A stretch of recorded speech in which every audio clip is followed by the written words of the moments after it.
Haven't seen you guys in a long time.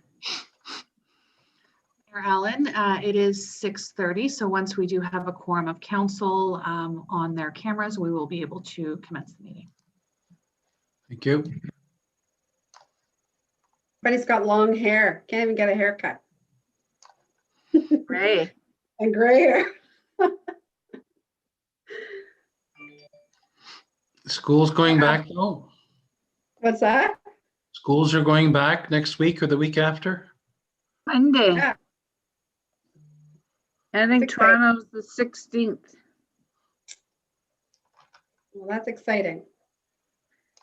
Gracie's ready to go back. I'm sure you are too. Most parents anyway, I think. Renee?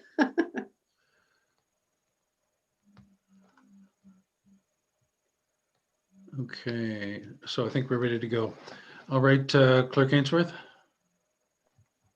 Yes, Mayor Allen, you may proceed. All right, may I have a mover and second to call the meeting to order, please? Councillor Ma and Councillor Moore, that the regular meeting of the Council of the Township of Springwater of February 3rd, 2021 come to order at 6:31 p.m. All those in favor? That is carried. Due to COVID-19, Council is taking the necessary steps to limit in-person meetings. Members of Council and staff are participating in this meeting virtually, electronically. The meeting is being live streamed. If you wish to watch the meeting live, you can go on the Township website at www.springwater.ca. If you want to listen to it by phone, you can call in at 647-558-0588 and use the ID 7019266519 with the pound sign at the end. This option is available during the meeting, and for those who want to find the meeting after it is over, they can watch the video on the Township's YouTube channel, accessible through the website. Council, are there any disclosure of pecuniary interest this evening? Thank you.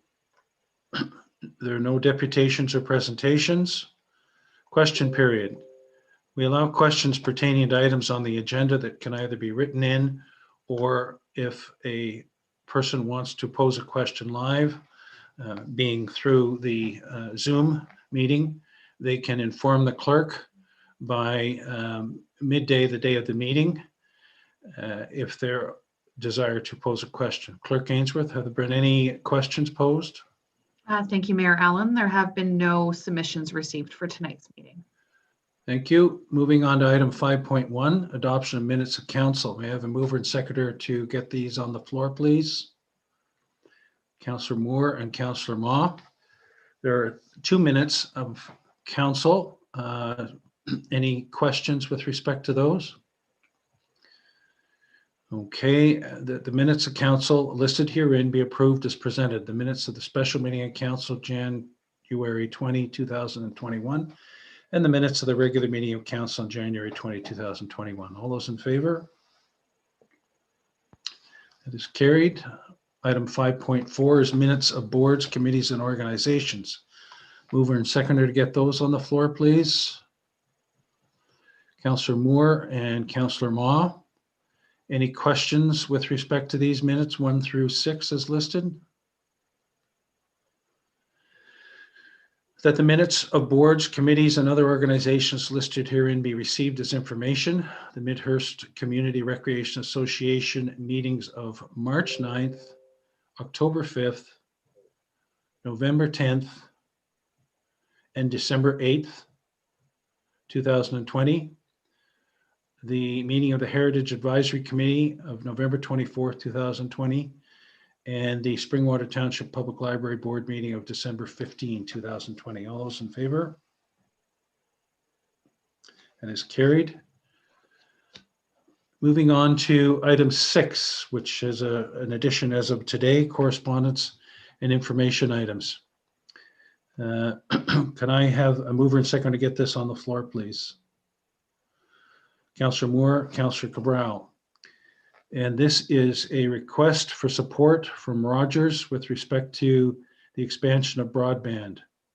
I will turn it over to CAO Schmidt to summarize a call that Myself, Deputy Mayor Coughlin, and Councillor Cabral, and CEO Schmidt were on today. CEO Schmidt? Thank you, Mr. Mayor and members of council. So, yes, to the mayor's comments, the mayor, the deputy mayor, Councillor Cabral, and myself attended a meeting from Rogers. They had reached out to the township wanting to have a discussion about a proposal that they are wanting to put forward, or an application they're wanting to put forward through the Universal Broadband Fund, which is the federal broadband fund. It's about a $1.7 billion fund that's available. And you may be questioning why those three individuals on council were requested to attend, based on the meeting that we had last meeting with regards to the community broadband. There was discussion about a task force, and those individuals expressed an interest, and so hence why I reached out to them. So I do apologize if anyone felt that they weren't included in that discussion. So essentially what Rogers stated to us, or presented to us, is that they are looking to put in an application, and the application deadline is February 15th. They are looking to put an application into this Universal Broadband Fund, whereby they're looking at ensuring that every home in Springwater would have reliable internet, or fiber to the home. So their proposal is around, it would cover around 3,000 or so underserved areas that are currently in Springwater.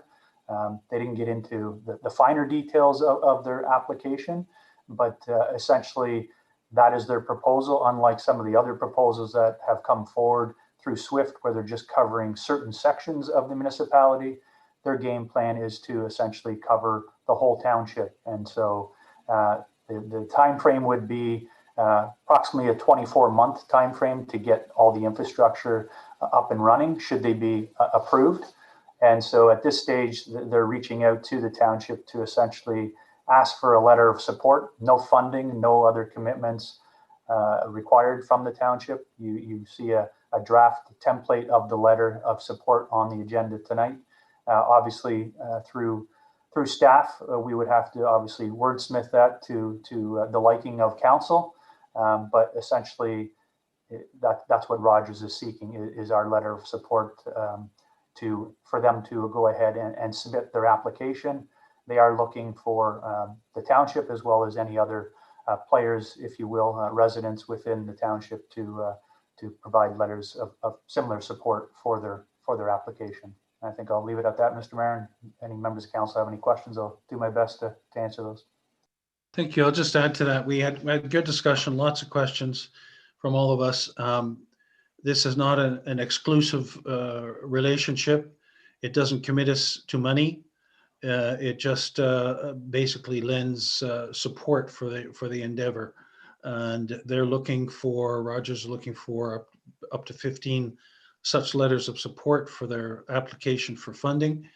We questioned the compatibility of this with the SWIFT initiative involving Bell in Springwater. And they said that this would be, if they did get the funding, there would be separation of the areas of coverage that Bell is going to be covering versus what they would be looking at. So, Councillor Hanna, I believe you had your card up. Thank you, Mayor. Just through you to the clerk. I think this is a great idea. I'm not opposed to it at all. Just need clarification on the time restrictions to adding something onto the agenda. For some reason, I thought there was a certain time restriction that we had to have stuff on the agenda before. We couldn't just add it on a few hours before a meeting. So if you could clarify that for my education, I would appreciate it. Clerk Ainsworth. Thank you, through you, Mayor Allen, to Councillor Hanna and to the rest of council. The procedure bylaw doesn't have an exact time limit on when things may be added to the agenda. It does have provisions when something is time sensitive, that it may be added to the agenda prior to the meeting. This item specifically, I believe, was required, Rogers is requiring their letters of support prior to February 15th. So for that reason, this item, it was decided to be added to this agenda based on the time sensitivity of it. Other questions? Appreciate clarification. Thank you. Thank you. Okay, we have a mover and seconder, and the recommendation is that the mayor be authorized to provide a letter of support to Rogers Communication for expansion of broadband services within the township of Springwater. All those in favor? Deputy Mayor Coughlin, you have request to speak? Sorry, yes, thank you, Mary Ellen. And just to the rest of the members of council, when we were speaking about the additional letters of support from community members, whether there's groups, so if there's any user groups or groups within each of our wards or throughout the municipality that we can think of to reach out to them, did we want to contact staff to that, or did you want us as members of council to reach out to those individuals? I would suggest that we reach out. As I said, they didn't want to get more than 15, but if there's groups like BIA, like other groups, maybe CRAs, then I would suggest coordinating with the CEO Schmidt. Okay, thank you. Okay, we'll vote on this. All those in favor? That is carried. Thank you. Okay, moving on to item 7, which is 7.3 through 7.5, all of the financial stuff. What we will do is this has been looked at by the Audit and Finance Committee, and we're looking for a recommendation encompassing these items. So let me get, before we open it up to any questions, mover and seconder, get this on the floor, please. Councillor Cabral and Councillor Ritchie. So are there any items that you'd like to question with respect to this? There's a lot in it. As I said, the Finance and Audit Committee went through it, Councillor Cabral and myself, and CEO Schmidt, and of course our Director of Finance, Jazz Radigan, went through this, and so I'll open it up. Councillor Hanna? I have a comment on 7.4, please. Okay. I'll let you go ahead and make that, please. Okay, thank you. Just for clarification, when it comes to cash in lieu of parkland, I don't know how the procedure normally happens, but if it doesn't happen the way I'm suggesting going forward, I would like to see that if it's staff that are making the decision, that at least the ward councillor have an opportunity to be involved in any decisions to take cash in lieu of parkland. I'm only saying that because with us going to smaller lots, higher density and so on, and obviously in my mind anyway, they're going to attract more people with children, and in smaller lots, we have to make sure we maintain adequate parkland. I don't know how the rest of the council agrees, but I just, as a ward councillor, I'd like to be involved in any discussion in taking cash in lieu of parkland. Thank you. Okay, CEO Schmidt, I'll direct that to you.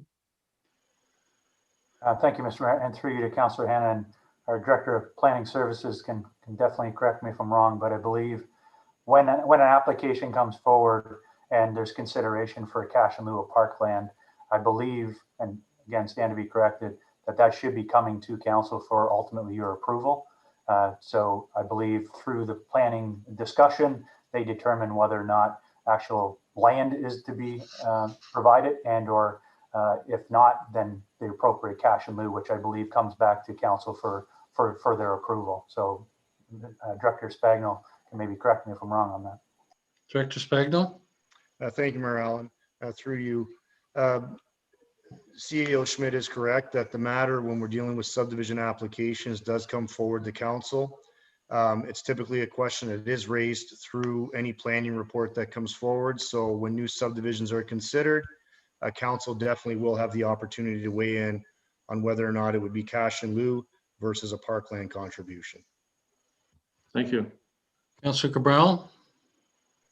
Thank you, Mayor Allen. And through you, a comment more than anything else, but just hearing from Councillor Hanna there, I get the impression what Councillor Hanna is probably suggesting is at the process when this is being contemplated, not necessarily at council, but maybe a little bit earlier on, so that the ward councillor has some idea what's going on and maybe might be able to provide some comment to staff. before necessarily moving forward, just to be kind of kept in the loop. You know, it's quite often we get taken by surprise when something's coming down the pipe, and then all of a sudden it shows up at a council meeting, and it's in our ward, and we don't know about it. So I don't know, maybe I'm speaking out of turn here and misinterpreted what Councillor Hanna was saying, but that's the gist of what I thought he meant. Okay, I think that is what he meant, and we'll certainly take that into consideration going forward. Any other, Councillor Ritchie? Mayor Allen, I would like to talk about the Finance and Audit Committee report. If we're on that, either that or I'll wait.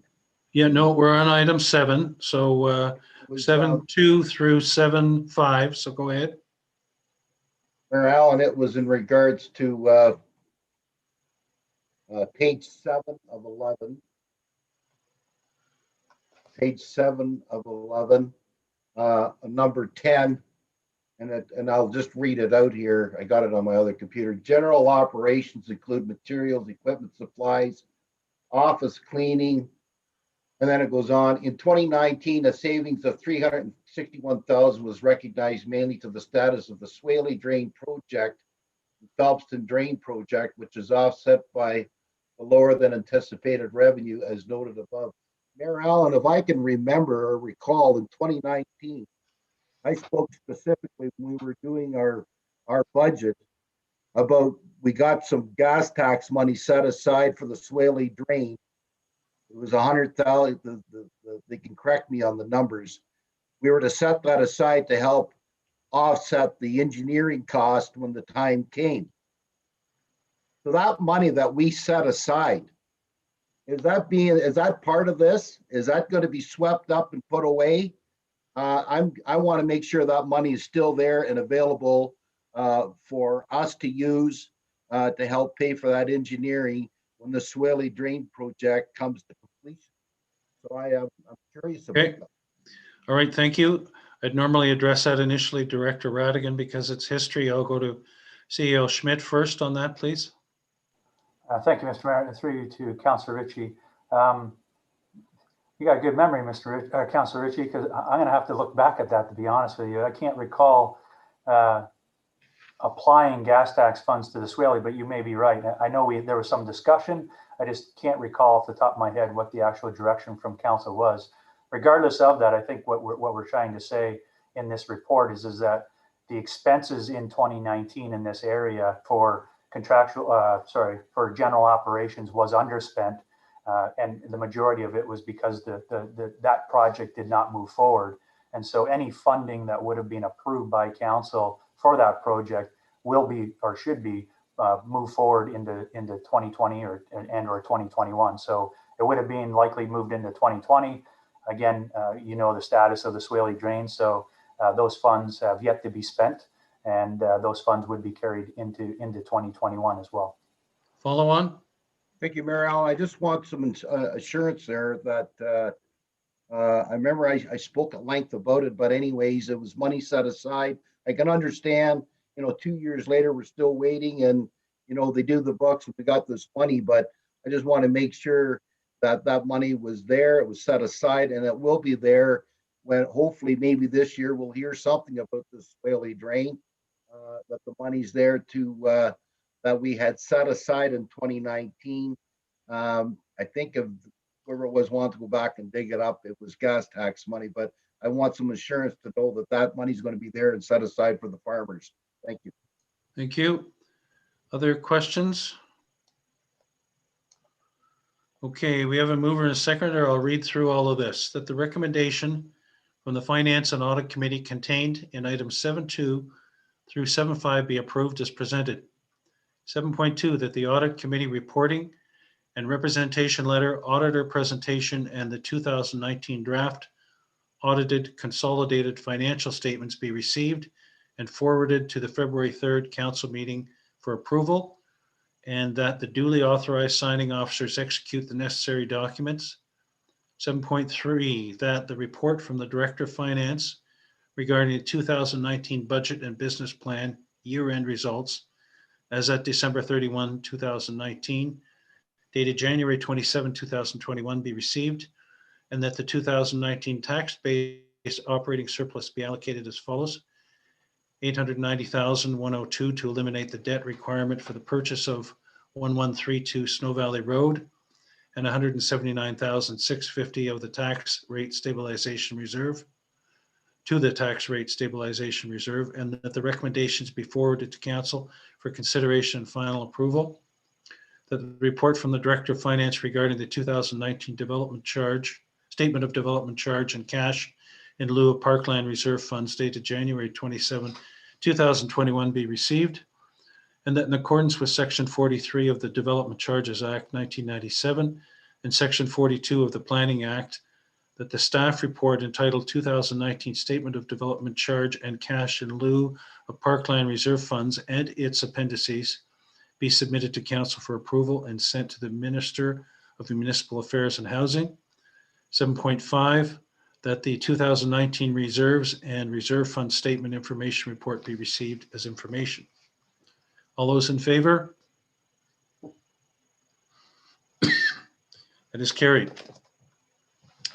Next, we move to action report 8.1, Re-DocuPet Safe and Happy Fund Partner Program. Can I have a mover and seconder to get this on the floor, please? Councillor Cabral, Councillor Ma Chapman. As the report says, we're presented with 4 options for the 20% of dog tags to be sold donation by DocuPet. So I'll open it up for discussion, comment. Councillor Hanna. Thank you, Mayor. I'm reading the report. The second bullet point under report highlights is on January 31st, 2021, the township will be launching a new program for online dog tag sales with DocuPet. I assume those are township dog tags that DocuPet will be doing for the township and supplying to us. They're not the DocuPet's own dog tags. Is that correct? Senior Law Enforcement Officer Brittany Kellington, can you answer that, please? Yes, through you, Mayor Allen, to Councillor Hanna.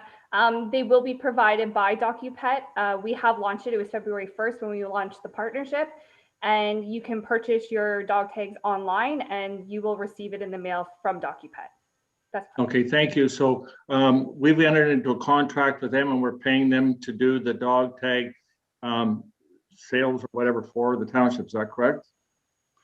Through you, Mayor Allen, to Councillor Hanna. No, we do not pay them for their partnership with us. There is no fee to the township. It is, just revenue through purchasing from the residents, and they just receive a little bit of percentage from each sale of a tag. And then they make a donation as we're determining tonight. Correct. Councillor Hanna. Well, thank you, because my thinking was that originally we changed the, which was the dog and pet bylaw, to the canine bylaw, and we took away the one-time fee for chipped pets. So our residents now have to get a dog license for any new pets every year. And the reason I understood for staff wanting to do that was so we could generate more revenue. But if we have to give a certain amount to DocuPet for providing the service for us, I don't remember that coming before council, and I just think that's counterproductive to the reason why we changed the canine pet. But having said all that, I think option A is the one that makes more sense because we do business with that company. But just for clarification, Councillor Hanna, I believe we were just told that we are not paying DocuPet for this. So this is revenue neutral. We will not be incurring any expense. But what I understood from our bylaw officer, Kellington, is that they do take a certain amount for providing it. So maybe we better get correction on that, please. Repeat, clarify, Ms. Kellington. Through you, Mayor Allen, to Councillor Hanna, yes, I do apologize. What happens is that we have a percentage of what we have sold in the past to DocuPet, and what they try to do is if they match that sale that we have in the past, they don't receive any money. And then, however, if they go over that percentage, the number of sales, then they would receive a little sum from those additional. So if we only sold 50 tags last year, let's say, and they sold 50, they wouldn't receive any money this year. However, if they sold 56 to 70, then they would receive a percentage off of those extra tags that they have sold. So it would assume, obviously, that if we're now making our residents get pets every year, or a dog license for the pet every year versus the one time for chip pets, we will be selling a lot more, or the residents will be buying a lot more dog tags. So in the end, I believe I'm correct in assuming that DocuPet is going to get revenue from Springwater Township residents for selling them their dog tags. Ms. Kellington? Through you, Mayor Allen, to Councillor Hannah. Lifetime tags, they are grandfathered in. So those residents would just have their lifetime tag until the dog does pass away. However, yes, if it is successful, of people annual renewal, then the licenses would hopefully increase for us. So I guess my last question on this would, if we're entering into a contract with an outside agency on something of this, especially when we were negotiating how we were going to proceed with our revised canine pet, it would have been, in my opinion, I would have appreciated knowing that this was what was the intention. So thank you. Okay, who else? Clerk Ainsworth, and then Councillor Cabral. Thank you, Mayor Allen. I do want to clarify that the report for the agreement with DocuPet did come to council in conjunction with the animal control bylaw. It was presented all around the same time so that council would be aware of the transition for the administration. And also to clarify that what drew the township to this agreement with DocuPet was the administration portion of the sale of dog tags. They actively pursue renewals and sales and take that pressure off of township staff. So with that, that's why there is the threshold of the cost sharing. If they can match or exceed the amount of sales that the township is used to, that's where they will see some cost sharing. So that's their incentive to try to get as many people to purchase their animal tags as possible. Councillor. Thank you for clearing up the confusion for me anyway. Councillor Cabral. Thank you, Mayor Allen. Through you, just a couple of questions. One would be, every person who has a dog obviously is supposed to get them licensed. And I'm just curious to know whether or not, if they pay to get them licensed, does that fee include a basic tag and they pay for this custom tag on top of it? Or is it all one fee where a portion is the licensing and the other portion is for the custom tag? That would be the first question. And the second one would be, if they're the ones who are actually doing the licensing, are they the ones who are keeping the residential information on the pets and dogs, or is that in township's possession? Two questions. Officer Kellington. Through you, Mayor Allen, to Councillor Cabral. For your first question, it would be up to the resident to upgrade to a customized tag. They could just keep it as a Springwater, what would be the generic $20 to $30 if it's altered or non-altered. However, if they wanted to upgrade, then they can do that as they wish. For number two, you asked if we have the registration in our software. Is that, sorry, what you're asking? What I'm asking is, when they register, do they register our residents' information as well as the pets' information, or are those records in township's possession? Through you, Mayor Allen, to Councillor Cabral. Yes, they would register their dog's information as well as their own. So it would be their address. They have an account that they would log into, and it would be administration staff that would be able to access that. So if we do pick up their animal, then we can find their information, their phone number, and their address to return their dog quicker. Okay, I guess what I'm trying to get is the information on an outside agency's server, or is the personal information of our residents and their pet on a township server? Through you, Mayor Allen, to Councillor Cabral, it would be on their server, their information. However, I know that Deputy Clerk Hainsworth, she had spoke to DocuPet in regards to this, and it is all kept confidential. And I know that she went through that legal process with them. She may be able to speak to it better than myself, but she did go through every step with them to make sure. Clerk Ainsworth? Thank you, Mayor Allen. I do believe it was Deputy Clerk Helmke who spoke to DocuPet regarding the privacy, so I will defer that question to her. Thank you, Deputy Clerk. Thank you, Mayor Allen. Through you to Councillor Cabral. So it is correct. The server is with DocuPet. The server is stored in Canada as per privacy laws. The security is outlined in the agreement with DocuPet. Both myself and IT went through that portion of the agreement with DocuPet to ensure that the information was secure. It was up to Canadian privacy laws and Ontario privacy laws.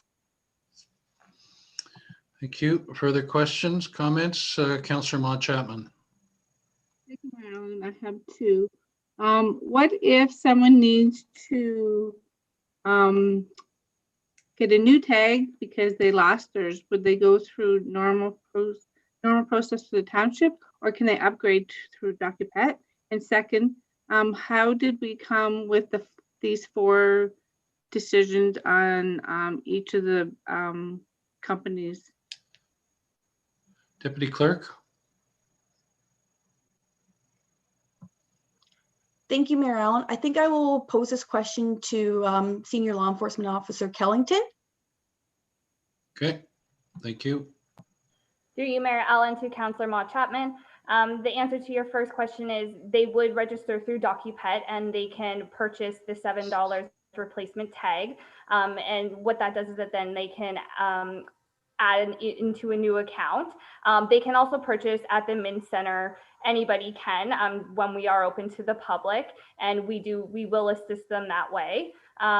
For your second question of how we chose these agencies, it is kind of the local border. We don't have one within Springwater, and we have had some of our pets that we have picked up that have not been returned home, that have been adopted out to these agencies to be adopted out to the public. Okay. All right, so I think we're probably leaning towards option 1, the township's pound facility, as was mentioned in the report. So that the report from the Senior Municipal Law Enforcement Officer regarding the DocuPet Safe and Happy Fund Partner dated February 3rd, 2021 be received, and that council approved donation proceeds received through the DocuPet Safe and Happy Fund Partner Program to the township's pound facility, K9 Pest Management Group, located in Alliston. All those in favor? That is carried. Thank you. Action reports on item 9. We have 9.2 through 9.14. Can I have a mover and seconder to get this on the floor, please? Councillor Cabral and Councillor Moore.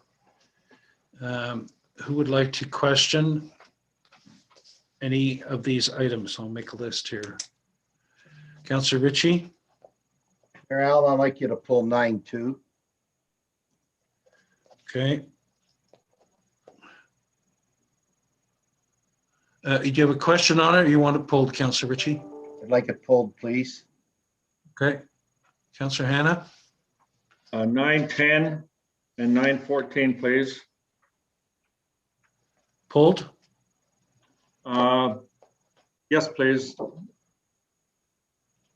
9.10, 9.14. Councillor Moore. 9.6, please. Pulled. Yes, please. Councillor Cabral.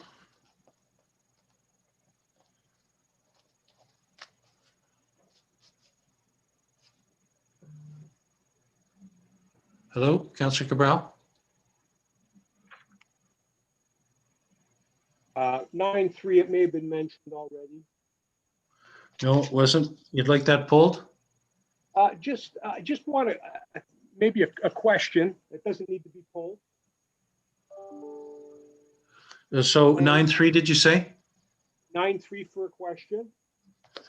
And Councillor Ritchie, did you want 9.2 or 9.3 pulled? 9.2, please. Okay, I'd like to speak to, all right. Any others? Yes. All right, hold so on, we have 9-2, Alan. pardon me, 9-9, pulled or question? clarification. 9-10, 9-10, 9-11. And I think 9-13 and 14 are already pulled. Am I right? no, 14 is pulled. 13, 2, please.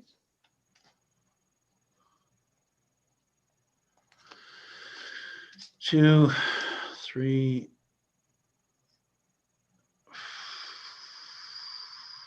2, 3. Okay, let's start with, so the ones that we're pulling is 9-2, 9-6, 9-10, and 9-14. So we'll start with questions in 9-3. Councillor Cabral? Thank you. Thank you, Mayor Allen. My question with regards to that, just looking at it, I was just curious to know if there was any widening of the Seaton Road at that specific location. There used to be a little parking area there beside the pump house, but it's also at the crest of the grade of Seaton, which is uphill, and also there's a curve there. So I just wanted to know if there was any plans to widen the roadway there to provide, I guess, for lack of a better term, a merge lane and a right-hand turn lane to get into the estate. That's the only question I have, whether there was anything like that suggested or proposed in the plans. Okay, this is the final completion notice, so I'll direct that question to CEO Schmidt. Thank you, Mr. Mayor, and through you to Councillor Cabral. I'm trying to recall, Councillor Cabral, actually, I was in that subdivision not too long ago, just driving around. I think there's I want to say there's a stop sign at the top of the crest of the hill, but maybe I'm wrong. I can't recall. I don't believe there's a road widening there. Just the entrance? I think so, but I could get back to you on that. I'm trying to recall the actual entrance there. I know when it came to council for approval, there was some discussion about sight lines at the top of the crescent there. But I can get back to you on that for sure. Thank you. I just was curious. I know there's a stop sign, I think, at Alpine Trail, but I don't know if they put another one further down the road. Okay, next, that was 9-3. Next, we have 9-9. Question, Community Hub Agreement, Councillor Cabral. Thank you, Mayor Allen, and I guess this is going to be through you to CEO Schmidt. Just reading it over, the term that are used, I was just curious, does design, visioning, and construction particulars for the process of the community hub kind of mean? I can kind of think what it means, but I guess at the end of the day, what I want to know is, are these funds that are being put towards this as a result of that agreement, are we restricted in how they might be utilized? I know they're going to be designed, put in for designing and drafting and the visioneering aspect, but if there were certain things that we needed to do, would shovels in the ground, that type of thing, also be something that those funds could be utilized for? Or are we restricted strictly to what one might call in-house drafting, design, and that kind of stuff? It just seems like a lot of money to put into design, I guess. And I'm just wondering if we're basically restricted to use those funds in that specific manner. So I just wanted some clarity on that, please. CEO Schmidt.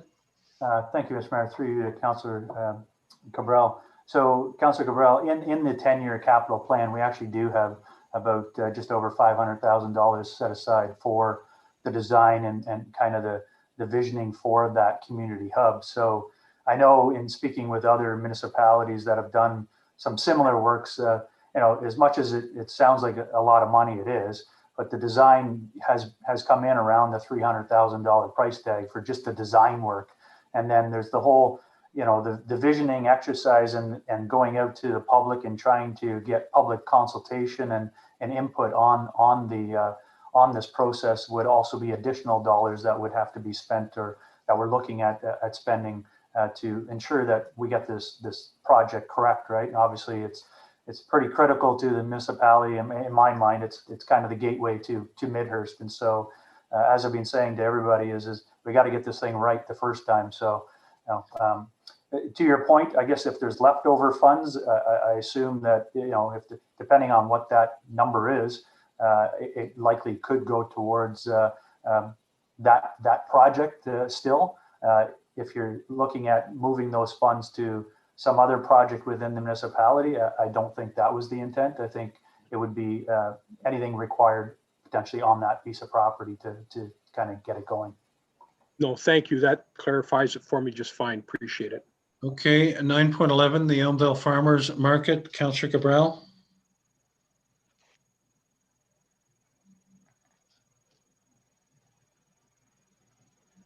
Mayor Allen, you also pulled 9.10 for me, did you not? 9.10 is getting pulled separately, requested by Councillor Hannah. Right. Okay. With respect to, we're talking about the mural. No, 9.11 is the Springwater Elmdale Farmers Market. Okay, Name we're of on 9.11, right? Yes. Sorry, bear with me, Mayor Allen. I've got another screen here to look at. This particular one does cause me a bit of concern, and the reason it causes me a bit of concern is because they've been using that name for the past 11 years, and I know that it does create a bit of conflict with a local business. But when I looked at some of the comments with respect to analysis of how it's beneficial to Springwater, the reality is that calling it the Springwater Farmers Market, there's 500 and some odd square kilometers of space within Springwater. It really doesn't provide an indicator where that market's located. And the fact is that it's located in the village of Elmdale. And having Springwater Elmdale Farmers Market in the name actually denotes right away to people where they're likely to find it. I would suggest that a generalized name like Springwater Farmers Market really is not useful to the township in any other locations, because we run into the same problem. The problem being that it would be better off to be the Springwater Minnesting Farmers Market or the Springwater Midhurst Farmers Market. So the name in it of itself is being utilized so that folks know that if they're visiting into Springwater, that they can come to Elmdale, because that's where they're going to find the farmers market. Calling it the Springwater Farmers Market, unfortunately, does absolutely nothing to help people identify it with the location where it's actually hosted. I can understand that there may be some difficulties, but I also have to wonder, there are a number of other businesses in Elmdale that also use Elmdale in their name. The farmers market only operates on Fridays. And I'm wondering, since it only operates on Fridays, how much confusion can actually be created through them utilizing Elmdale and maintaining it in their name. That would be one thing. The other is that I think it would maybe bode well if we were able to send this back to staff and see if maybe there might be some other options that might be considered, possibly something along the lines of it only operates on Fridays, but what about something as the Elmdale Springwater Downtown Farmers Market or the Elmdale Springwater Main Street Farmers Market? Okay. We'll have to pull this in, Councillor Cabral. This is 9/11. 9/10, I mean, no, 9/11. Okay, so, and finally, the question was 9/13, Rad Adventure third-party programming, Councillor Cabral. Thank you, Mayor Allen. the RAD adventure bikes. I guess my question there was with respect to some of the items that were listed in the report, whether or not the amount of insurance was sufficient for an activity that obviously is going to likely result in injury at some point in time. I think it's stated 2 million. I would suggest 5 million. And I also want to know whether or not there would be any damage done to the grounds as a result of these bicycles running on the ground all the time, or whether they would be moving certain facilities around to accomplish that. I also was wondering whether or not it might be better for township, if we're going to be realizing what some people consider a bit of a revenue stream, rather than take the amount that was suggested, we might consider maybe a percentage of the registration fee. That would permit us, if it's wildly successful, to realize a little bit more.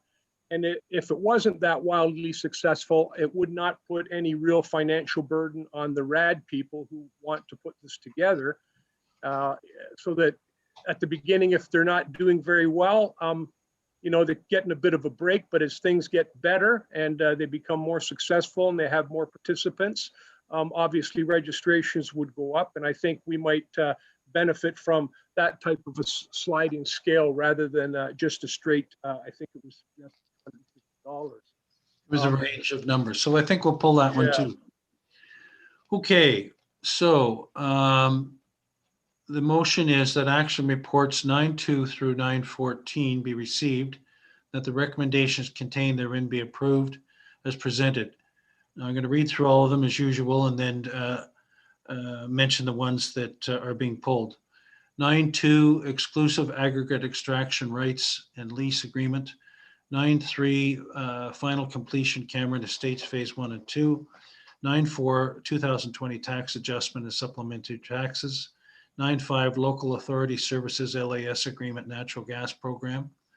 9.6, mid Ontario snowmobile trails, updated snow trails land use agreement. 9.7, Elmdale District Food Bank lease agreement. 9.8, electronic signature policy. 9.9, community hub agreement. 9.10, downtown Elmdale mural request for expression of interest. 9.11, Springwater Elmdale Farmers Market name update. 9.12, Scarlet Line request for extension of draft plan approval. 9.13, RAD Adventure third-party programming. 9.14, Ethnic Mosaic Alliance report, with the exception of 9.2, 9.10, 9.11, 9.13, 9.14, and 9.6, which will be dealt with separately. Did I miss anything? So we're voting for that motion, and then we'll go back to the items that we pulled, okay? All those in favor? Carried. Okay, we'll wheel back to the beginning, 9.2, Councillor Ritchie. Thank you, Mayor Allen. I've got several questions here. I'm asking for some latitude with the CAO. CO Schmidt, was there ever been a report done on the amount, the quality, and of aggregate in that pit? Maybe you've got several questions. Go ahead and pose them, and then we'll turn to CEO Schmidt. Well, that's one thing. Is there ever been a report done on the amount of aggregate in that pit? Now, and in the report, Mayor Allen, they talk about washing products. What other aggregate are they going to be using? Are they taking gravel as well too? So you start with that. CEO Schmidt. Thank you, Mr. Mayor. I'll do my best to answer. It might not help very much, and I'll defer to Clerk Ainsworth if she's able to help. So I don't believe, Councillor Ritchie, there has been a report that I recall coming forward to council about the aggregate components or contents of that property. So I really don't know, to be honest with you. I don't recall that. And as for the washing of material, I'm not sure if Clerk Ainsworth is able to actually speak to that or not. This agreement, this individual, Mr. Kennedy, did come to council in December to kind of to present his delegation to council and seek support of this. And I'm not sure at that time if that was discussed, but Clerk Ainsworth, I'm not sure if you have anything else you could add to that. Before we do that, Clerk Ainsworth, sorry, I didn't get a mover and seconder to get this on the floor, and that's what I think I was getting nudged to do. Councillor Ritchie, Deputy Mayor Coughlin. Clerk Ainsworth.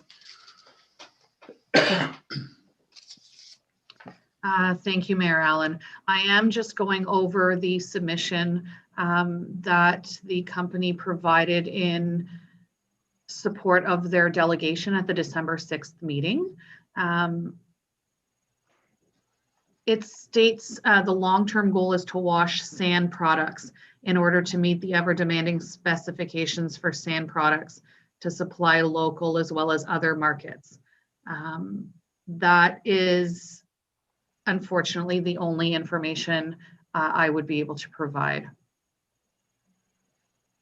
Follow on, Councillor Ritchie.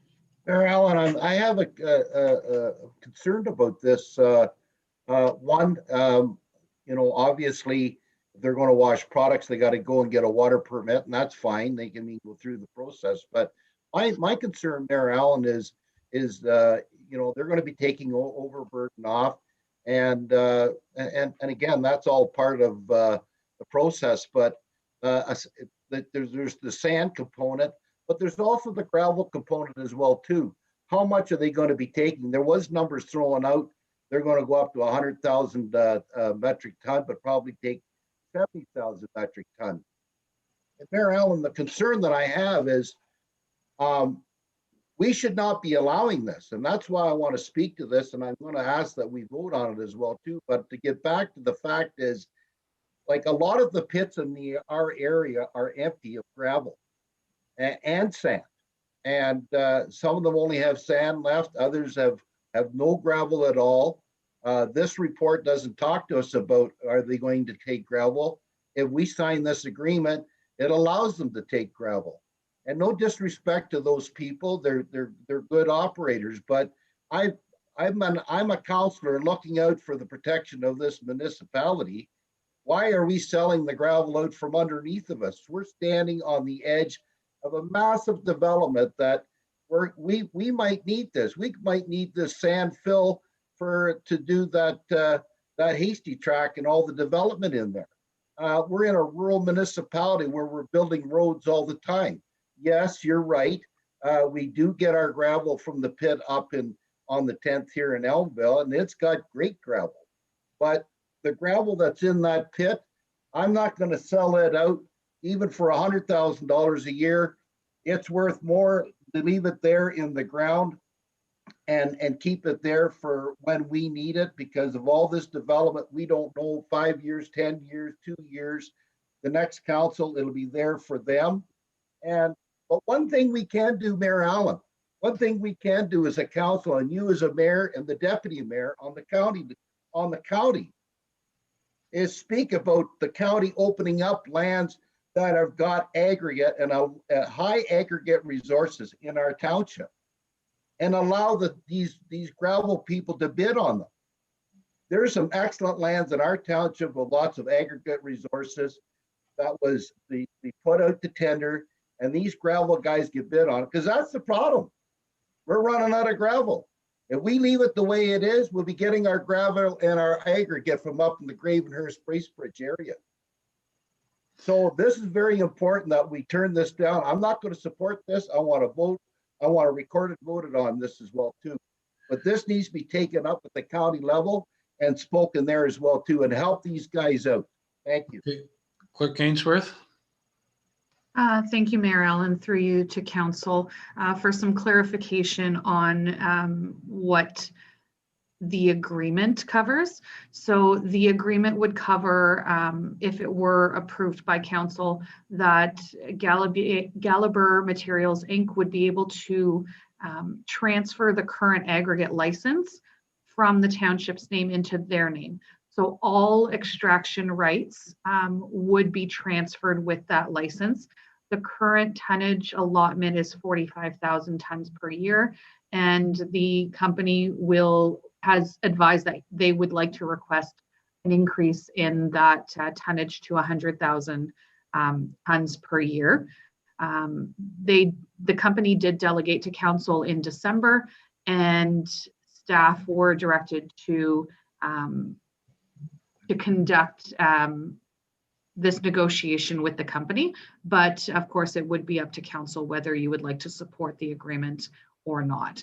Currently, the pit is used by the township for storage, and no extraction is taking place by the township. Councillor Cabral? Thank you, Mayor Allen. I guess when I look at this, first I have to wonder how the residents are going to feel with the increase in heavy truck traffic, because there's going to be two pits there that are both going to be serving commercial interests if we do go forward with this. The other thing is what would prevent our pit being primarily utilized rather than the existing commercial pit across the road?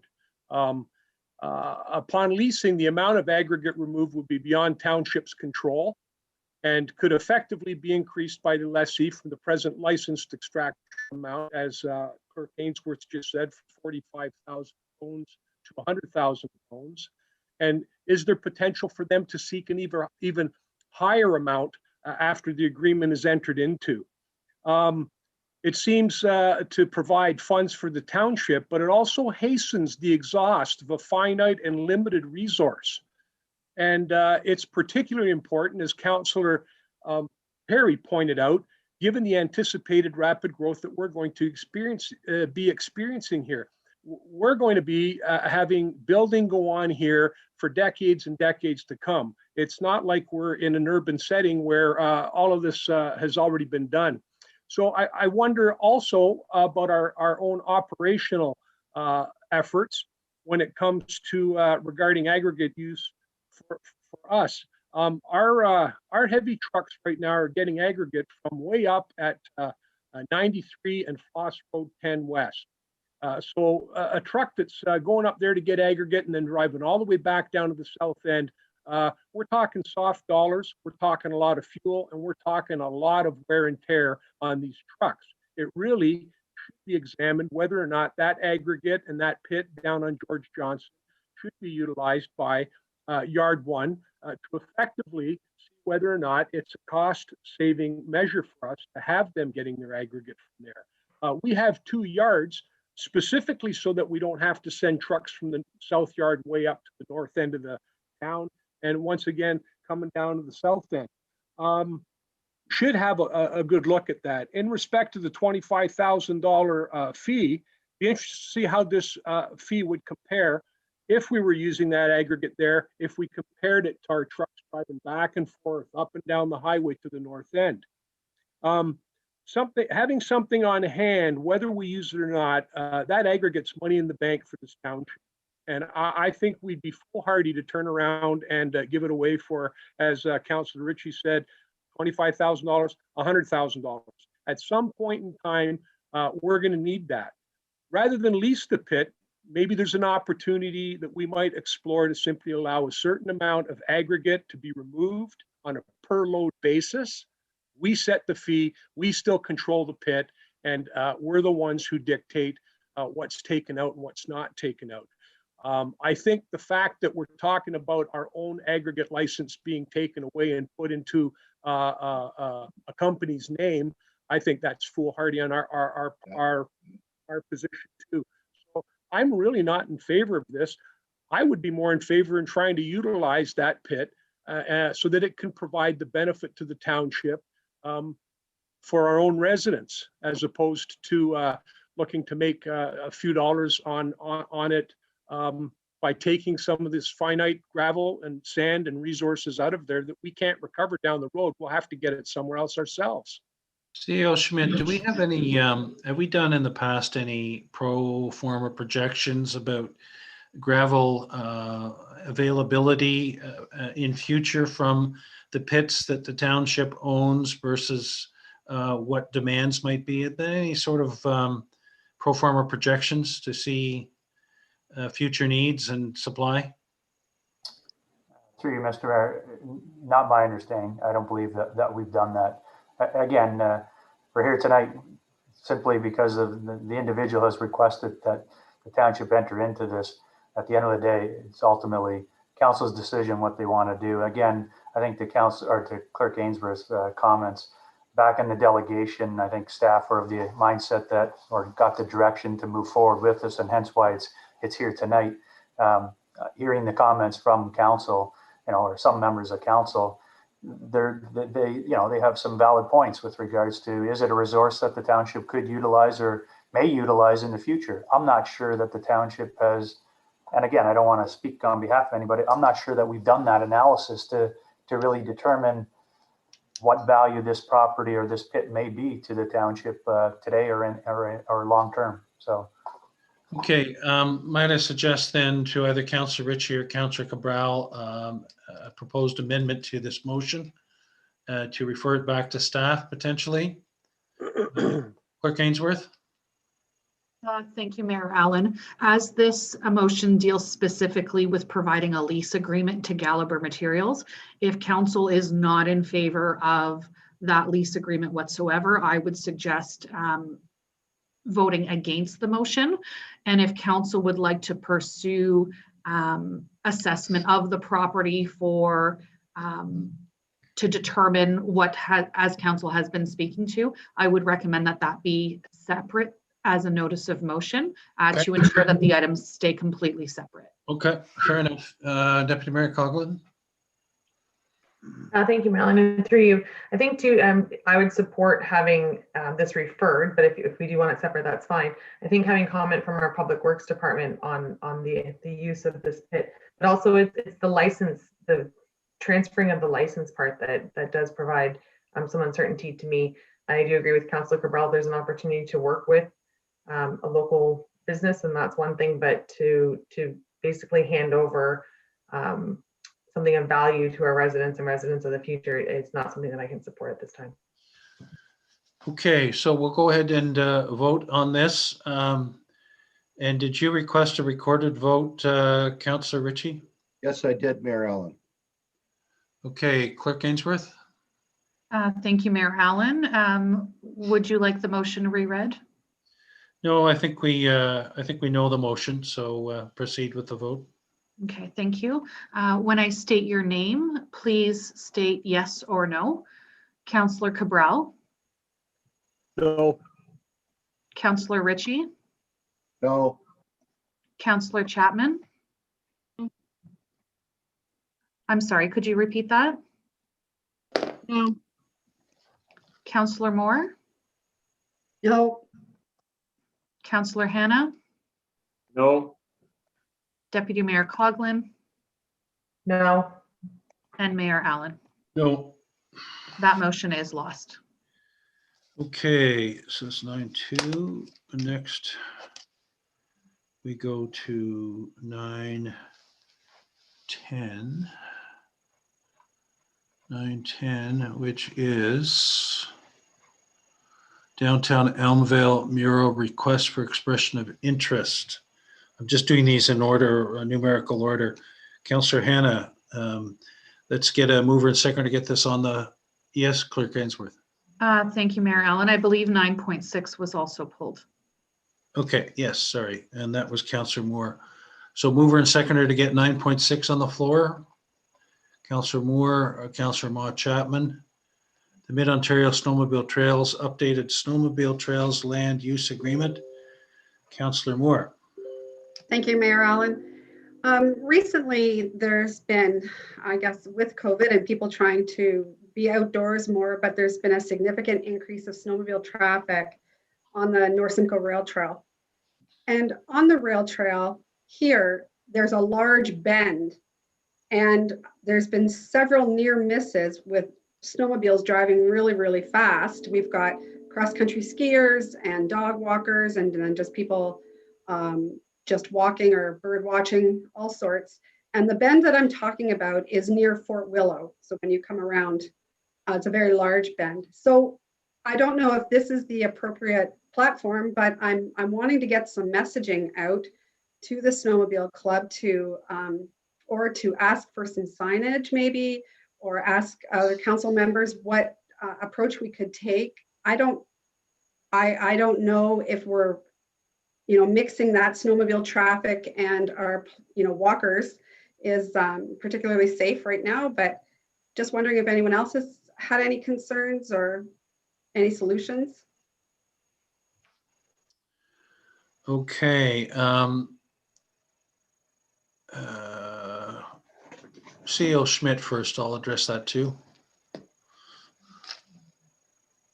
Through you, Mr. Mayor, I'll be honest, I haven't received any complaints regarding snowmobiles. The only thing, I guess, that not on North Simcoe Rail Trail. That doesn't mean we're not getting complaints. Don't.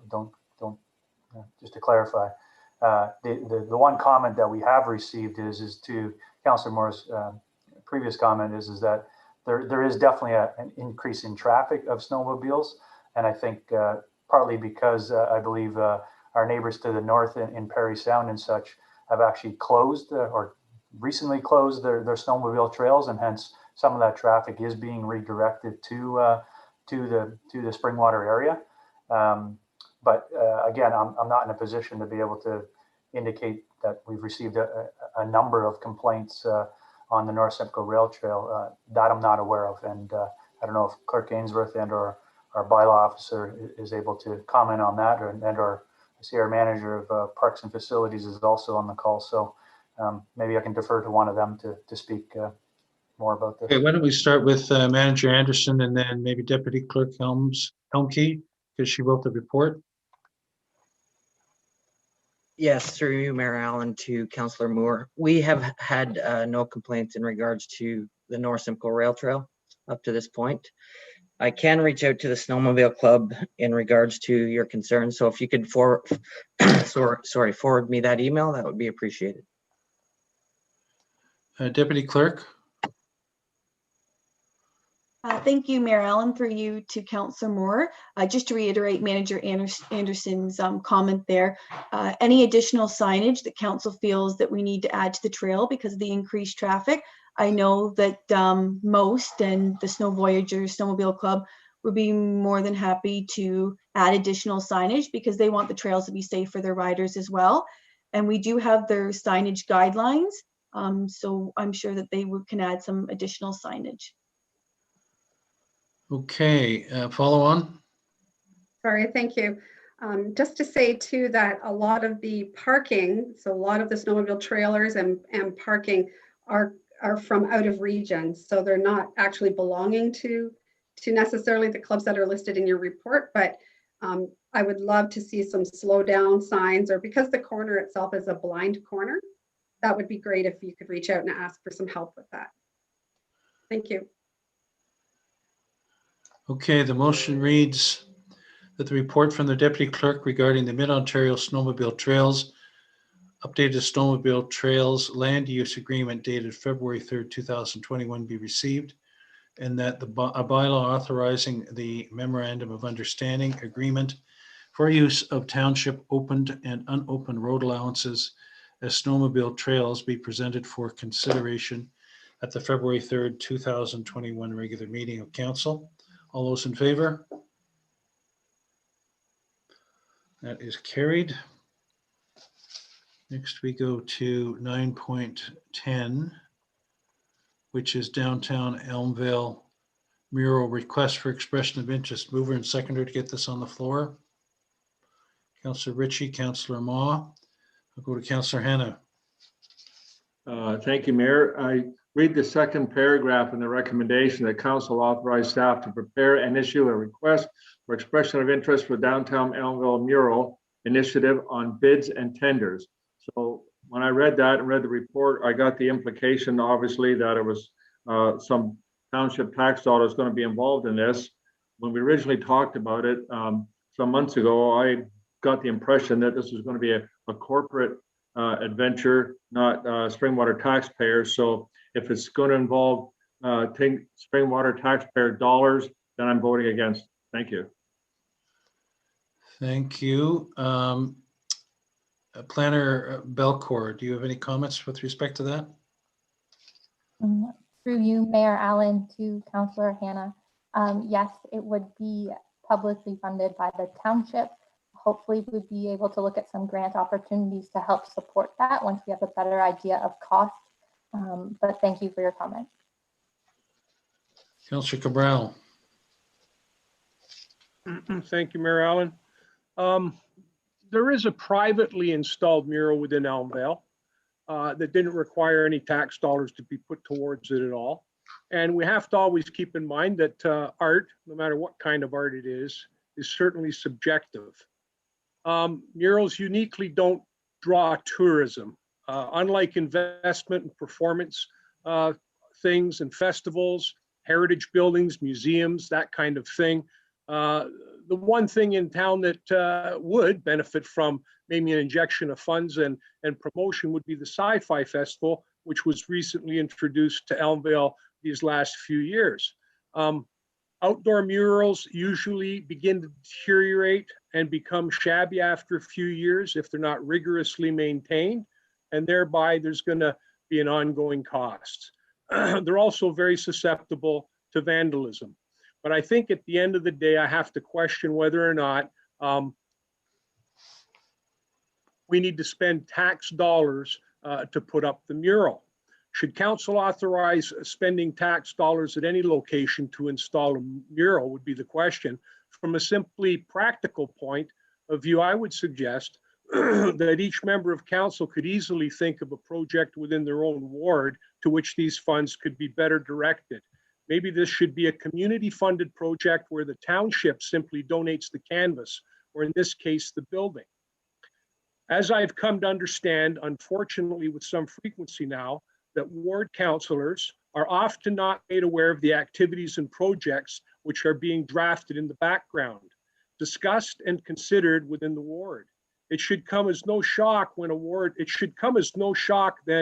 when a ward councillor does not support something that, with some surprise, is proposed for their ward without any input being sought or any input being received.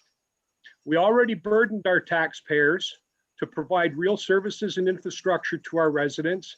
And this year, given the struggles many residents have been experiencing, held back on far more significant projects, staffing requests, program changes in order to simply maintain the status quo.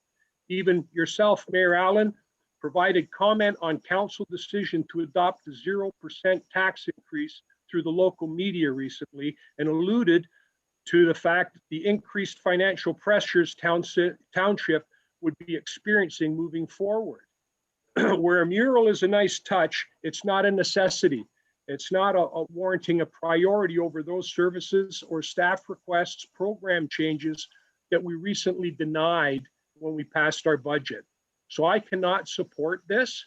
In the future, when our hub comes to fruition, that might be an appropriate place for a mural. But unfortunately, I do not support this mural in Elmdale. And that's all I got to say about it. So hopefully council will understand that this is something that costs where we really don't need to spend at this point or at this juncture. Okay, thank you, Councillor. Planner Belcourt, remind me what the budget was for this, or the estimated expenditure for this was, please. Thank you, Mayor Allen. The approximate cost has not been determined. The request for expression of interest, the purpose of that was to see the interest and also the financial implications that the township would incur for a project of this type.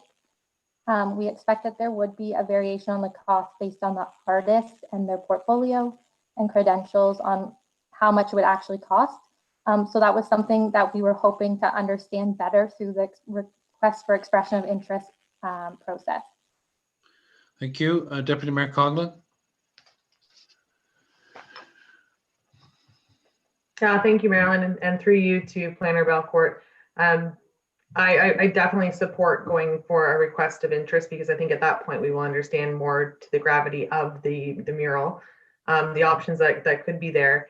And just for clarification, this has come to council, before council, numerous times. I believe the last comment from Councillor Cabral was questioning a video screen added at the last meeting, if I recall correctly, and this would be the same initiative being brought back again at that point. So I would ask that council support moving forward with a request of interest. It's not a request for proposal. It does not bind us in any way, but it does gauge interest from local artists or artisans that would want to have an expression and provide that to the mural. And other than that, that's all I have at this time.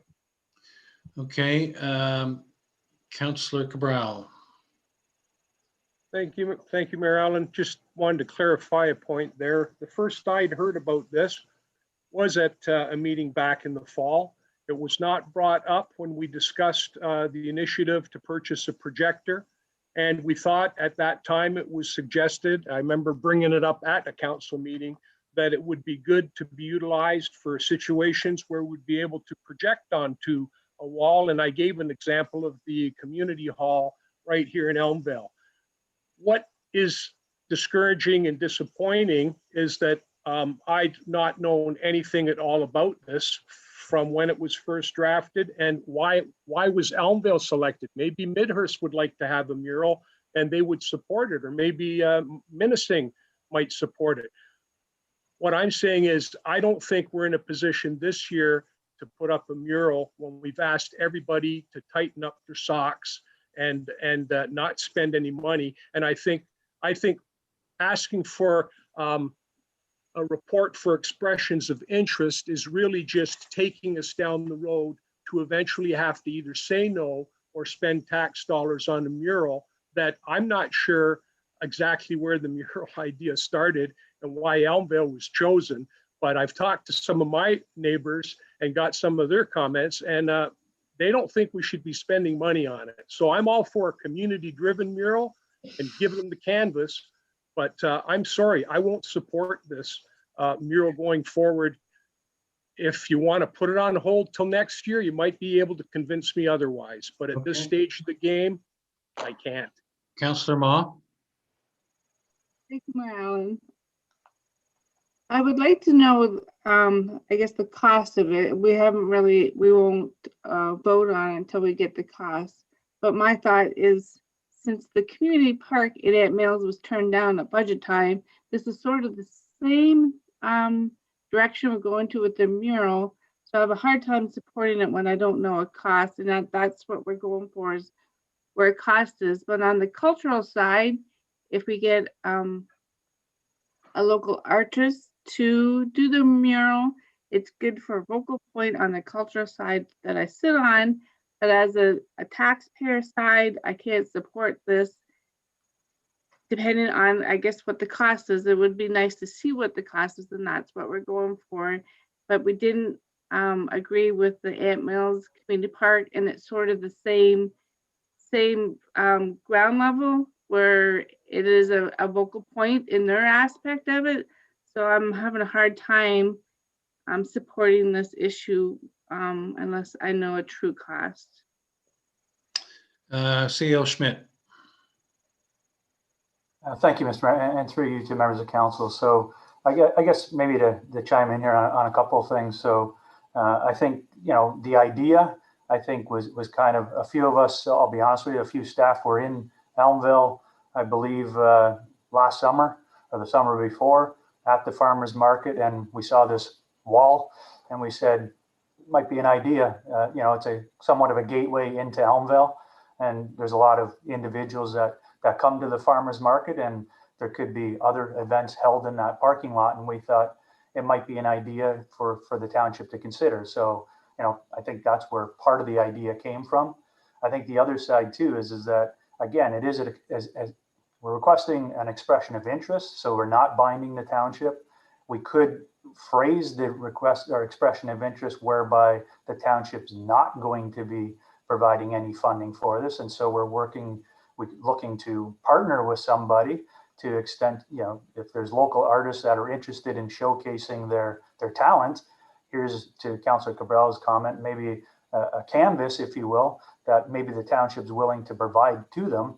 And, that would have to come back through an expression of interest, and obviously council would have to make a final decision on that. But, I just want to clarify, that's where I believe some of the thought was coming from. So hopefully that clarifies that piece. And again, we understand that, yes, ideally, we don't want to be forking out dollars for some of these things. So if we can create some kind of partnership where we display local artists, and if they're willing to create their canvas on the side of one of our facilities at no charge to us, is that something that also furthers the cultural activities, if you will, and promotes more culture within the community, I think is part of what we're looking at here as well. So. Thank you. Councillor Ritchie. Thank you, Mayor Allen. The concern that I had about this was it's a stucco texture, and of course the paint, the stucco that's there now is getting faded. Of course, it's been there for a number of years. If we were to spend any money, I'd like to see it repainted. And again, again, whatever the cost would be, maybe again, just to have it repainted. But as far as putting something on there, if it fades, how do you replace that? How do you fix it? So those are concerns that I have. But anyways, you know, given the situation, I really don't care to spend any money. I really don't care to go any further on this. Thank you. Okay, Deputy Mayor Coughlin. Thank you, Mayor Allen, and through you to Planner Belcourt, and the information may not be available at the time. Through this community improvement plan, it was the Lakelands application through Mr. Graham that we did provide funding for the mural at the other end of town. Is that correct? That is, sorry, Mayor Allen, through yourself to Deputy Mayor Coughlin. That is correct. Lakeland Irrigation did apply for the facade community improvement grant program, which included a mural as part of that, and they were awarded that. And it has been a great attraction in downtown Elmdale that we've received many compliments on, and have heard from Earl that he too has received many compliments on. And follow up. Follow up. Thank you. And through you, Mayor Allen, that I would like to propose an amendment to what's before us, because I do think that the initiative through our Economic Development Committee and the work done by staff to generate, I guess, get the ball rolling with this, if it would be possible to provide an amendment then that we seek opportunities for partnership with no cost associated. So there might be some heritage funding, there might be other types of funding out there to keep this going, because I do agree that while we have seen that the initiative to spend money during this time on other communities doing their lighting facilities and their lighting and whatnot to provide for the residents, but I do agree, and I do see the appetite for council not to spend any money on this, but I would hate to see it just turned down. So I would like to propose an amendment. Is there a seconder? Are you drafting some words there, Clerk Ainsworth? And is there a seconder for the amendment? Councillor Maud Chapman. Discussion?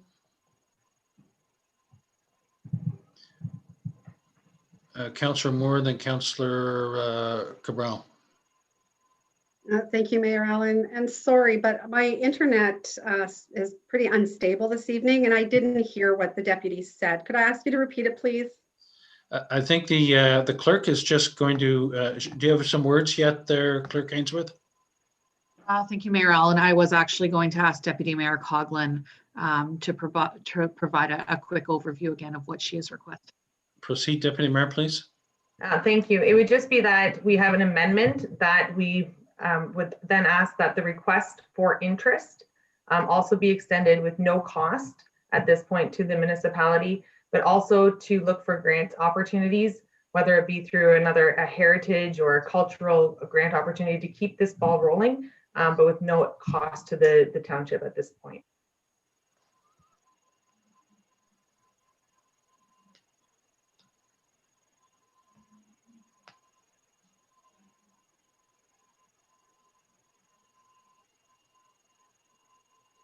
Clerk Ainsworth will read it when she's finished.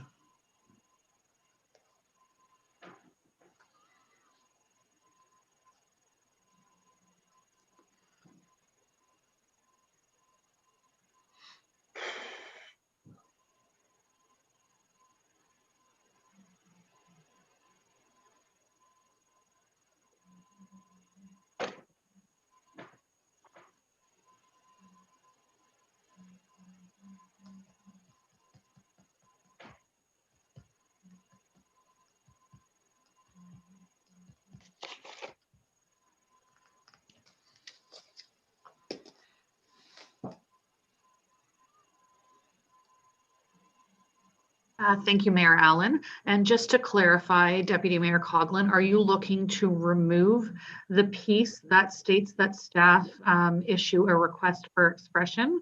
What I have drafted so far is that the motion now before council be amended as follows: to add a paragraph and that staff seek grant opportunities and community partnerships for the proposed mural.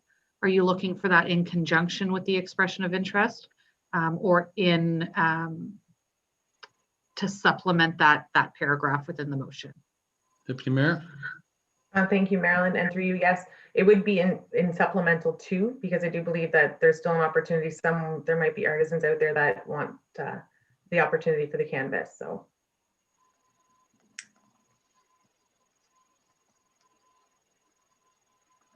Councillor Hannah? Thank you. So for clarification, will the second paragraph that suggests bids and tenders, will that be removed?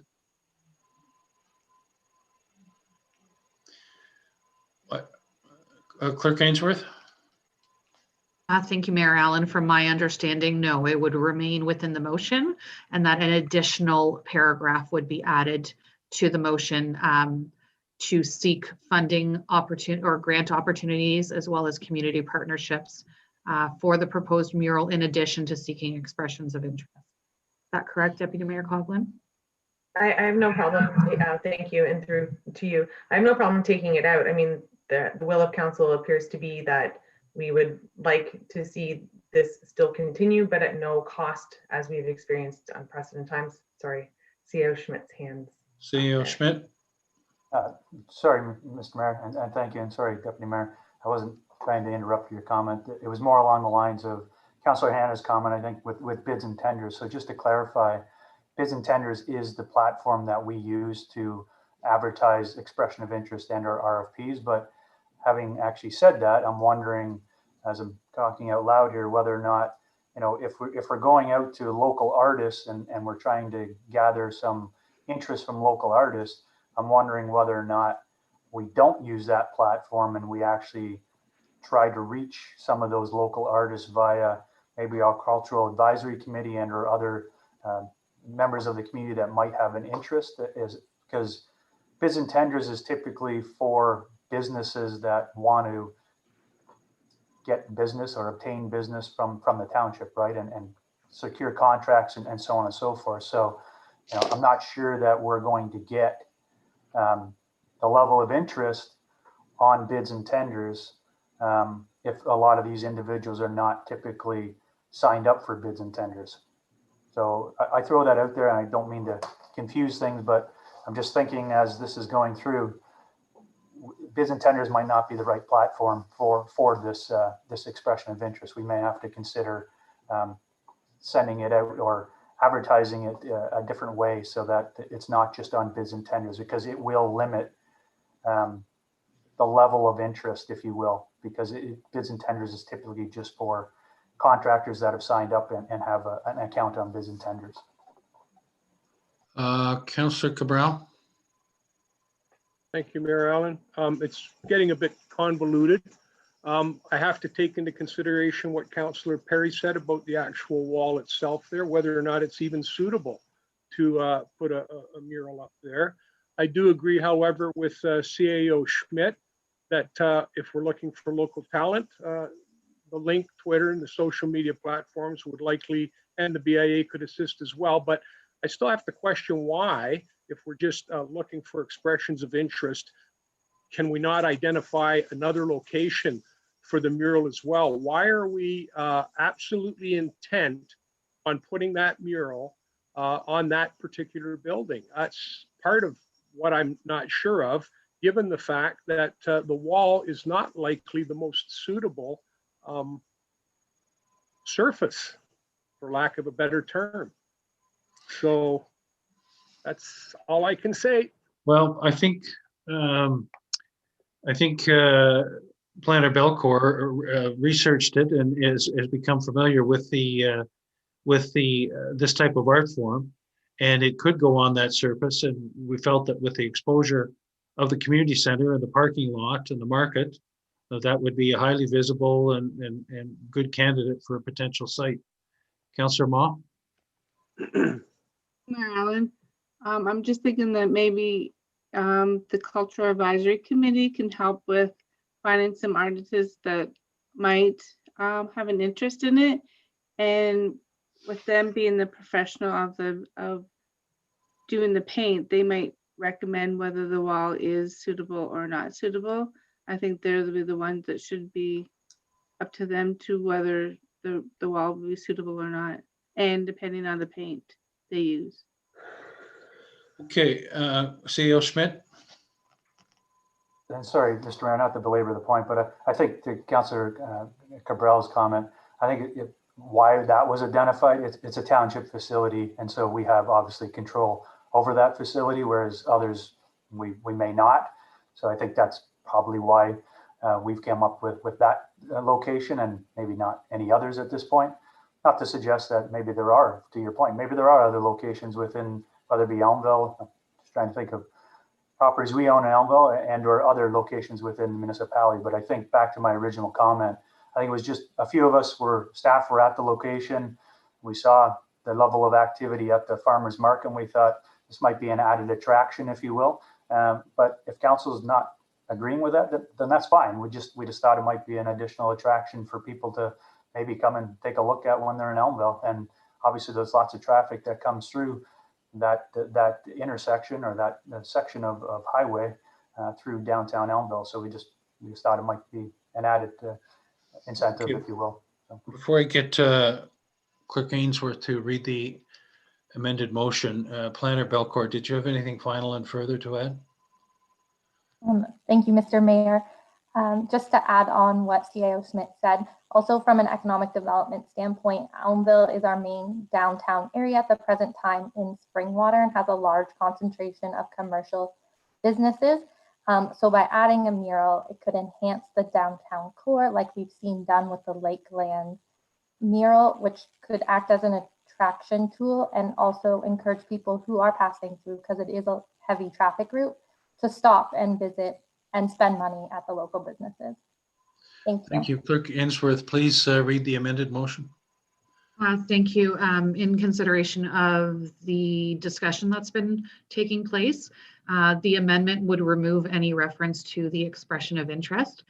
So I've drafted that the motion now before council be amended as follows: delete second and third paragraphs and replace with the following, and that staff be directed to seek grant opportunities and community partnerships for the proposed mural, and that staff report back to council with its findings. Okay, all those in favor? I don't know. I gotta go with the no. Shit, it just doesn't make sense. Are those opposed? 1, 2, 3, 4. That is carried. Councillor Hannah, you're not muted.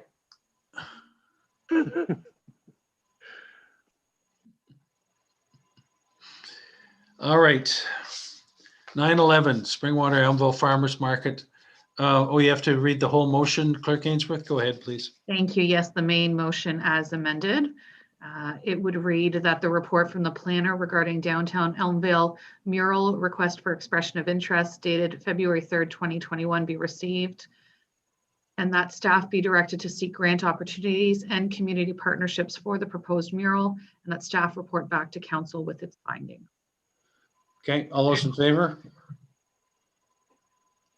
1, 2, 3, 4. Okay, but like. That is carried.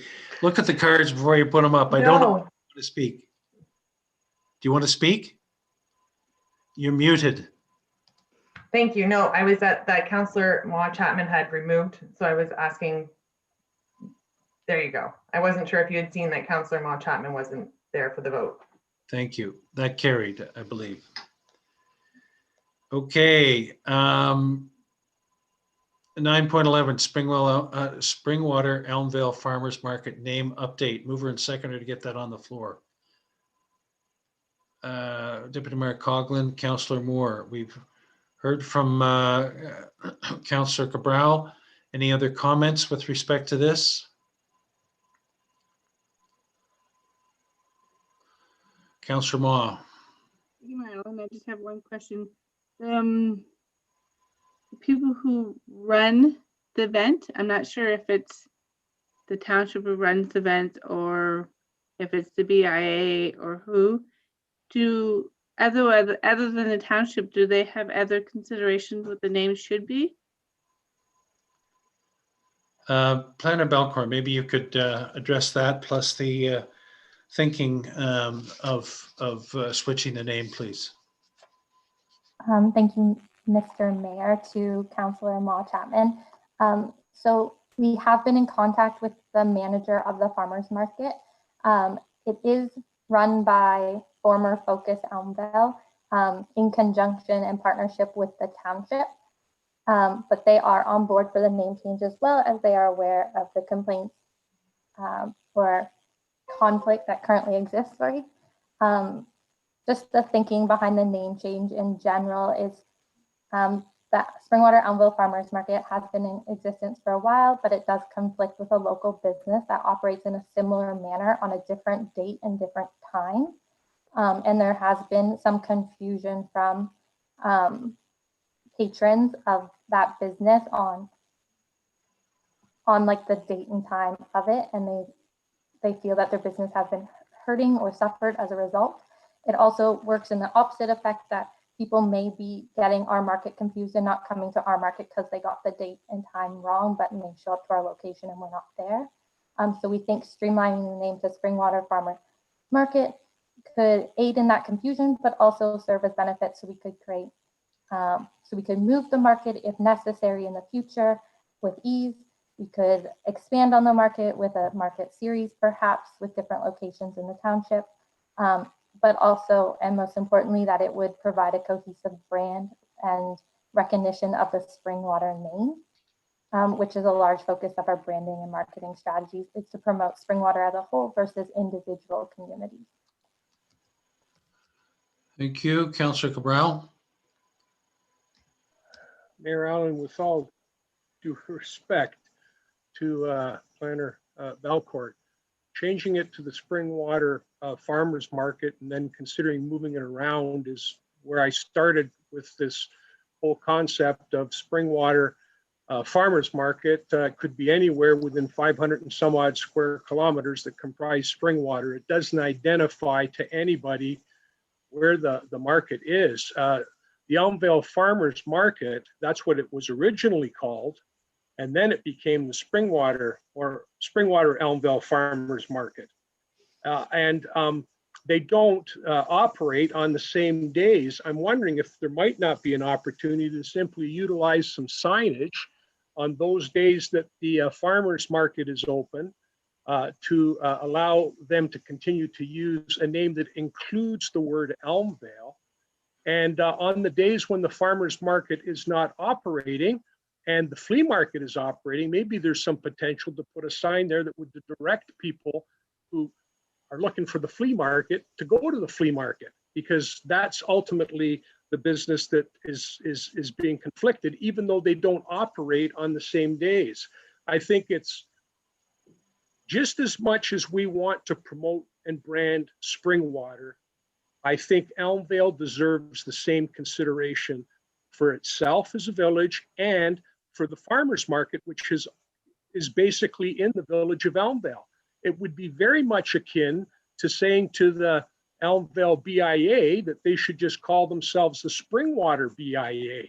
So I totally disagree with that concept of increasing the brand, because in this particular case, it does not assist people in finding the farmers market. So all I'm really asking for here is that maybe we go back to the drawing board and find a way to still include Elmdale in the title. Springwater Elmdale Main Street Market, Springwater Elmdale, maybe even better to give an idea exactly where the market's located, rather than simply turn around and call it the Springwater Farmers Market, because when that's advertised, nobody's going to know where to go. But when you say the Springwater Elmdale Farmers Market, and maybe you see an ad or you see something like that, you could be in Aurelia and you know exactly where to go. So I think As much as I want to accommodate them, as you said, some people come looking for the flea market when they really end up at the flea market when they're looking for the farmer's market. And then some people might go to the flea market and end up at the farmer's market. But at the end of the day, I think it's critical to keep Elmdale somehow in that name. So even if it was just to propose an amendment to go back and come up with some potential names that include Elmdale to really identify where this farmer's market is at, because that's the critical thing here. The critical thing here is that these people who are coming to the farmer's market as vendors want people to come to Elmdale, to the Springwater Elmdale Farmers Market, to make their purchases. Okay, Councillor Ritchie, we're losing out on that marketing. You're unmuted, Councillor Ritchie. Either C.L. Schmidt or Planner Belcourt, do you have any anything to add? C.L. Schmidt? Thank Can you, you Mr. mute Mayor. yourself there, Councillor Ritchie, please? Well, I haven't done anything. No, but you're unmuted, and we heard you talking while Councillor Cabral was on. So just please mute yourself.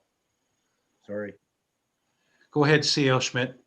Thank you, Mr. Mayor. So just some comments, I guess, and I can understand Councillor Cabral's comments.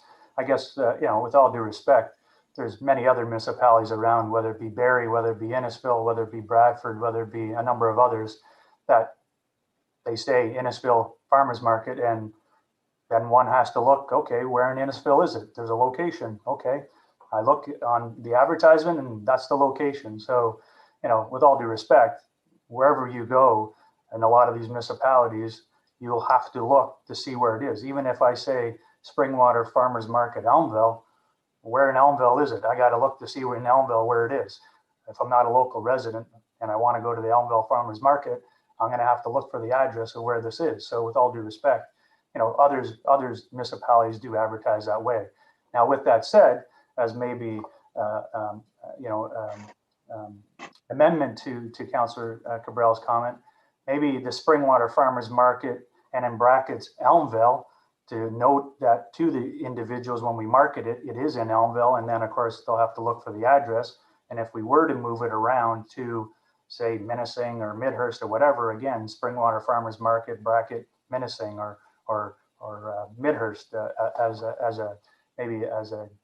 as an amendment, a friendly amendment, if you will. So I put that out there. Okay, Deputy Mayor Coughlin and then Councillor Cabral. Maybe you could think of some wording, Councillor Cabral, while we hear from Deputy Mayor Coughlin. Thank you, Marilyn. And I'm supportive of the initiative to change the name. I think that we have local businesses as Springwater Golf Course, Springwater Trailer, Springwater.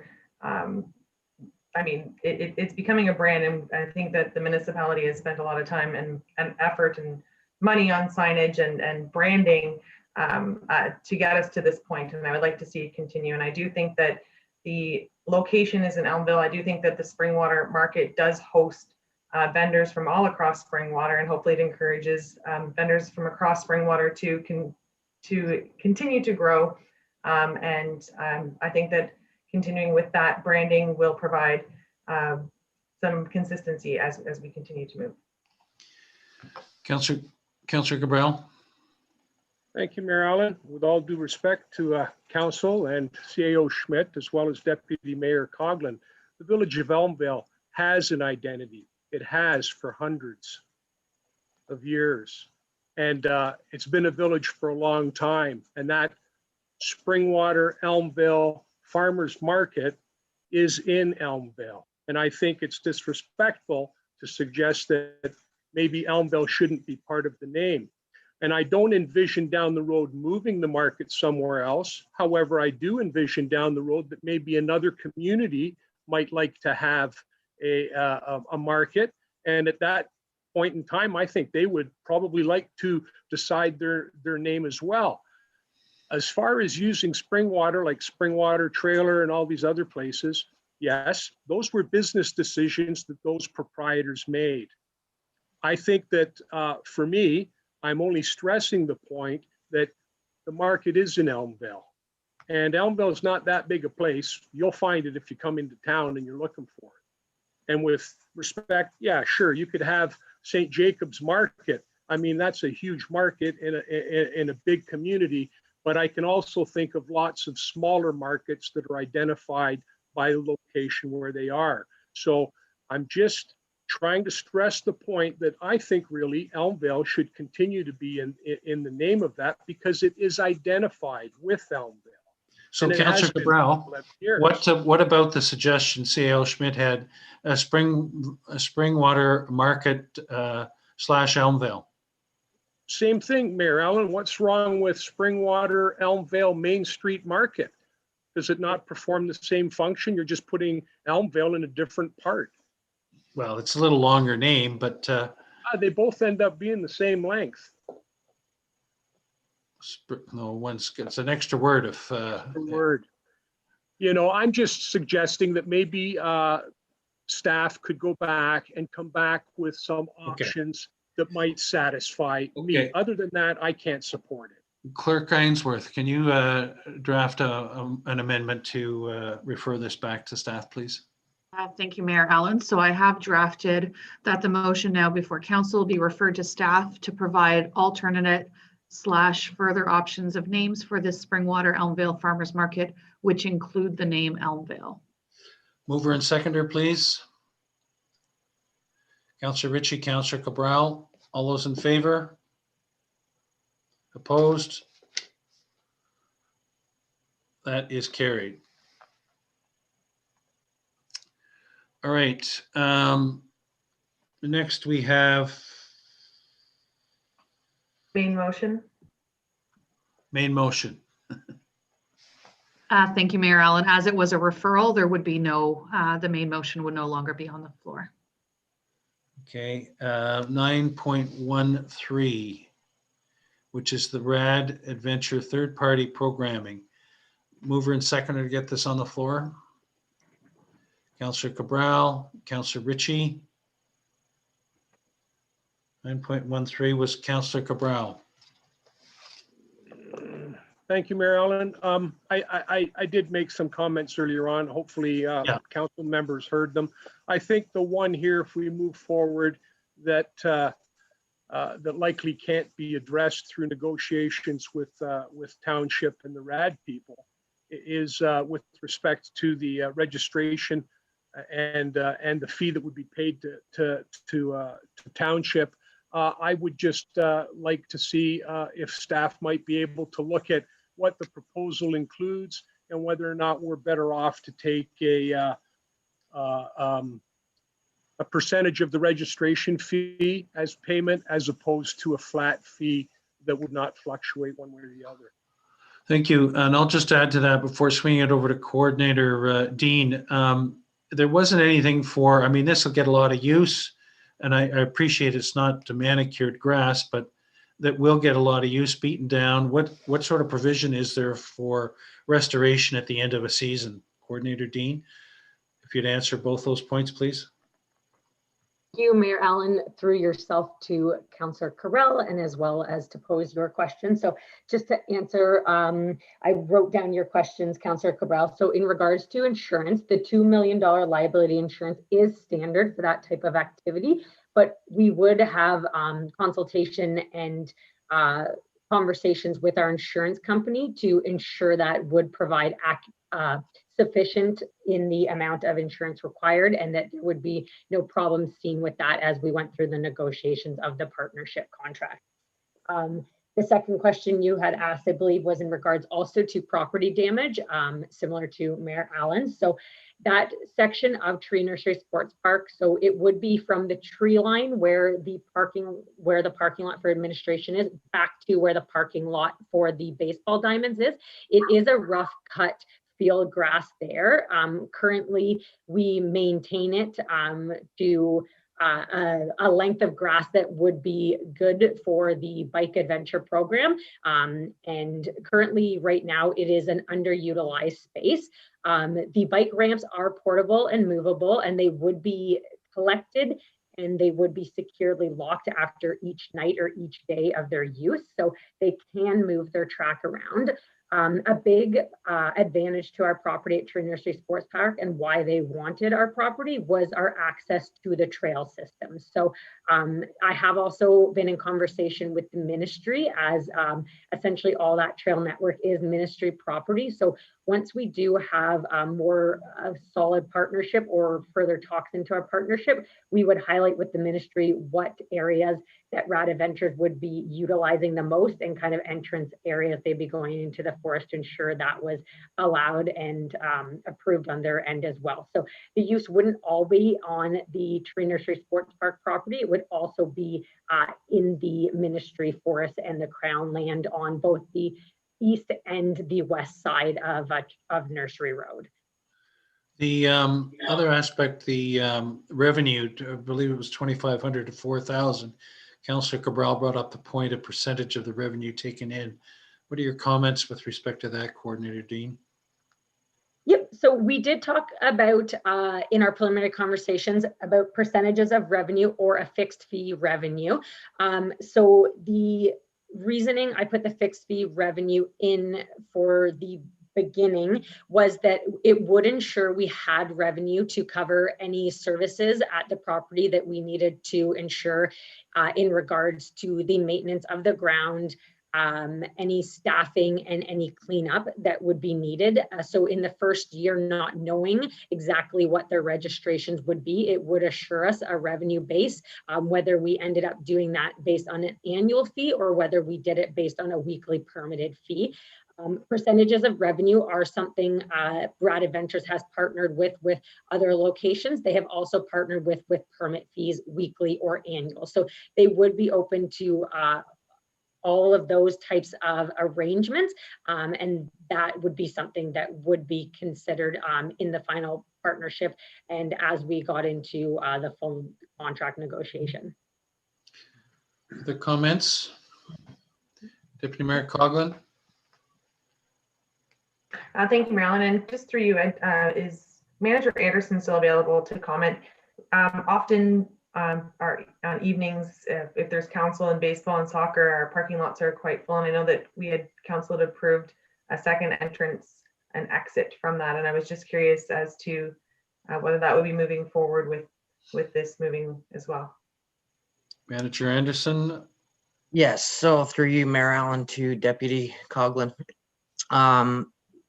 We can establish that through Public Works, so I can work with the roads manager, Scott Ha, on establishing that with our own staff. So that is something that we'd like to move forward with this spring. Okay. And do we have budget for that? So we can cover off that through our operational expenses through Parks and Rec. Okay. Who else had the follow up, Mayor, Deputy Mayor? Sorry, my apologies. I didn't think that was separate. I thought that was part of the expansion for the fourth diamond at that facility. I thought that the second entrance was part and parcel of the funding for that. So in no way am I suggesting to put more money into it. I was just curious as to a status update on the completion of that phase. Okay. Councillor Cabral. There we go. Thank you, Mayor Allen. Just a couple more questions, if you don't mind. We don't know what the numbers will be, and obviously I had questions about other users and the facilities that are presently in place. And I noticed that they did suggest use of portable toilets, and I would just be more comfortable if the criteria for portable toilets is adhered to based on the permit requirements for an outdoor tented event, where I think our departments specify how many toilets per so many people, and that they're maintained and serviced adequately, obviously. And my other question would be, does this agreement require any resources or supplying of things like hydro or water to the RAD people while they're on site? Coordinator Dean. Thank you, Mayor Allen, through you to Councillor Cabral. There has been no request for hydro or for additional services that would change a service level of what we would typically do at Tree Nursery Sports Park. And it was discussed with them that portable toilets would be an option suggested by staff, as the demand already on the washrooms at the concession when the other uses such as the baseball diamond and soccer fields are there. That demand on those facilities is already at a number where we wouldn't want to add additional stresses to it and change the service level. So that was why we did suggest that they would supply their own portable toilets, as well as be in charge for the maintenance up to it. And those would follow the regulatory standards at the point. So they would also have to follow any guidelines that were in place by the health unit for portable toilets for any season they operated in. Follow on. Follow on. Thank you. Just in relationship to the portable toilets, I guess I just want to ensure that there's a sufficient number there based on township requirements, not that RAD just throws in a toilet and expects 200 kids to use it. That's all. Thank you. Deputy Mayor Coughlin.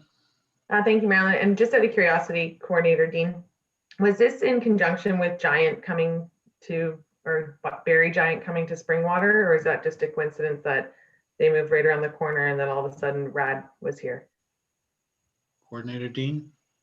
Through you, Mayor Allen, to Deputy Mayor Coughlin. I believe it was a coincidence. I know the biking world is small and a lot of them do work together. I believe in my discussions with RAD Adventure, they do not have a strict partnership with any bike company. I know right now they work, they have a lot of outlets up in the Blue Mountains, Clearview, Collingwood area and Thornbury. So they do work closely with a couple of the bike shops up there. So potentially they would probably try and work with bike partners to advertise their business as well as to advertise events. And currently there is no bike provider of a program like this in our region. There used to be one that operated out of Copeland Forest down by Horseshoe, but the next closest would really be Hardwood Hills. Okay, I will read the motion that the report from the Recreation and Special Event Coordinator regarding the request from RAD Adventures to offer programming from Tree Nursery Sports Park dated February 3rd, 2021 be received, and that Council directs staff to move forward with discussions to form a partnership with RAD Adventures to offer mountain bike programs from Tree Nursery Sports Park and report back to Council with the final agreement. All those in favor? That is carried. Next is 914, which is the Ethnic Mosaic Alliance report. Mover and seconder to get that on the floor. Councillor Ma and Councillor Moore. Councillor Hanna, I believe you had a comment. Well, thank you. I want to make sure I get on muted and muted at the right time when I talk to myself. So thank you for reminding me, Deputy Mayor. 914, Ethnic Mosaic Alliance. I find it interesting how this came to our attention, but I know there's a lot of stuff on Facebook and other email stuff available to read on it. I would support any agency that wants to come to Springwater Township. However, when it comes to the request, as I've read it, that they want us to donate Springwater taxpayers' land for their enterprise, and also they don't want to pay the development charges. And I would suggest that that's something I couldn't support that. And I would be surprised if anybody could support that going forward, that Springwater Township residents own the land. If somebody wants to buy it or use it or build something, we'll help them do it whenever we can. And certainly our suggestion about the Hasty Track hub that we've just come across into our ownership, that we're going to put recreation, fire, police possibly, and ambulance on it, and whatever else going forward. I'm not sure, in my mind, that would be the appropriate location for something like this. However, I'm not supporting it. Final. Thank you. Okay, Councillor Cabral. Thank you, Mayor Allen. From the letter, I noticed it indicated a few municipalities had already reached out to EMA with potential construction sites. However, none of them were identified in any of the material or literature. The last meeting, if I recall correctly, was sometime, it could have been as late as November of this fall. Local news stories, I did a bit of research. Local news stories provide an indication that the County of Simcoe has had an interest in the project for a bit. And apparently there was a presentation or some information that went to the county. More recently, in Bradford, West Gwillimbury, where according to the Bradford Today news outlet, at a September council meeting, council endorsed the idea of a new multicultural center to be built and subsequently voted in favor of submitting a letter of interest to the EMA, showing their willingness to partner in the center through a donation of municipal lands. Bradford West Gwillimbury, as most of us know, is a fairly well-defined multicultural community. There's a lot of different ethnic backgrounds residing there. And one of the councillors did comment that he felt it was an appropriate place for it. And that's why they were kind of looking to jump on board. So in order for us as councillors, I think, to make an informed decision, this particular information here, I kind of was at a bit of a loss why it seemed to be missing from the report.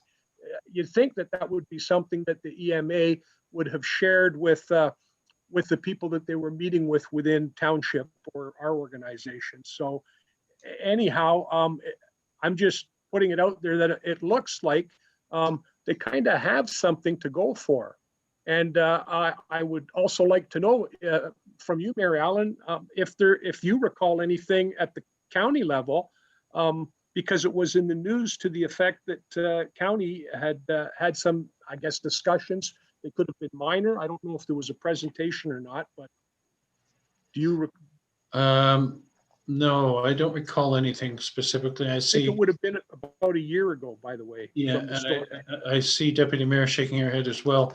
Coordinator Dean, you have your hand up. Please comment. Yep, through you, Mayor Allen, to Councillor Cabral and the rest of council. So there was a report, at least, that went to county council. It may not have been discussed in depth. It was just a report saying, and this is coming from the EMA, saying that they were going to be reaching out to municipalities within the county and that they wanted to continue to partner with the county and other municipalities. They do also work with the new immigration program with the Simcoe County quite closely.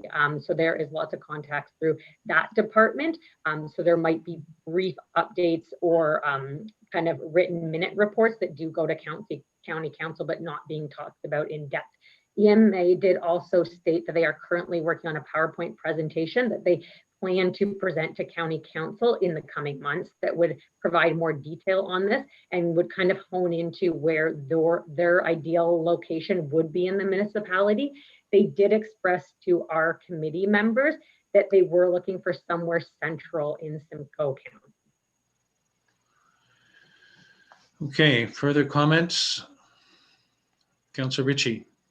Thank you, Mayor Allen. Just to, I'm not in favor of gifting land and money and all that, but I will say this. I welcome them to our municipality and to reach out and mention to them that we have, there's the Midhurst Hall. There's the Elmdale Community Hall. We have halls sitting in this municipality empty doing nothing.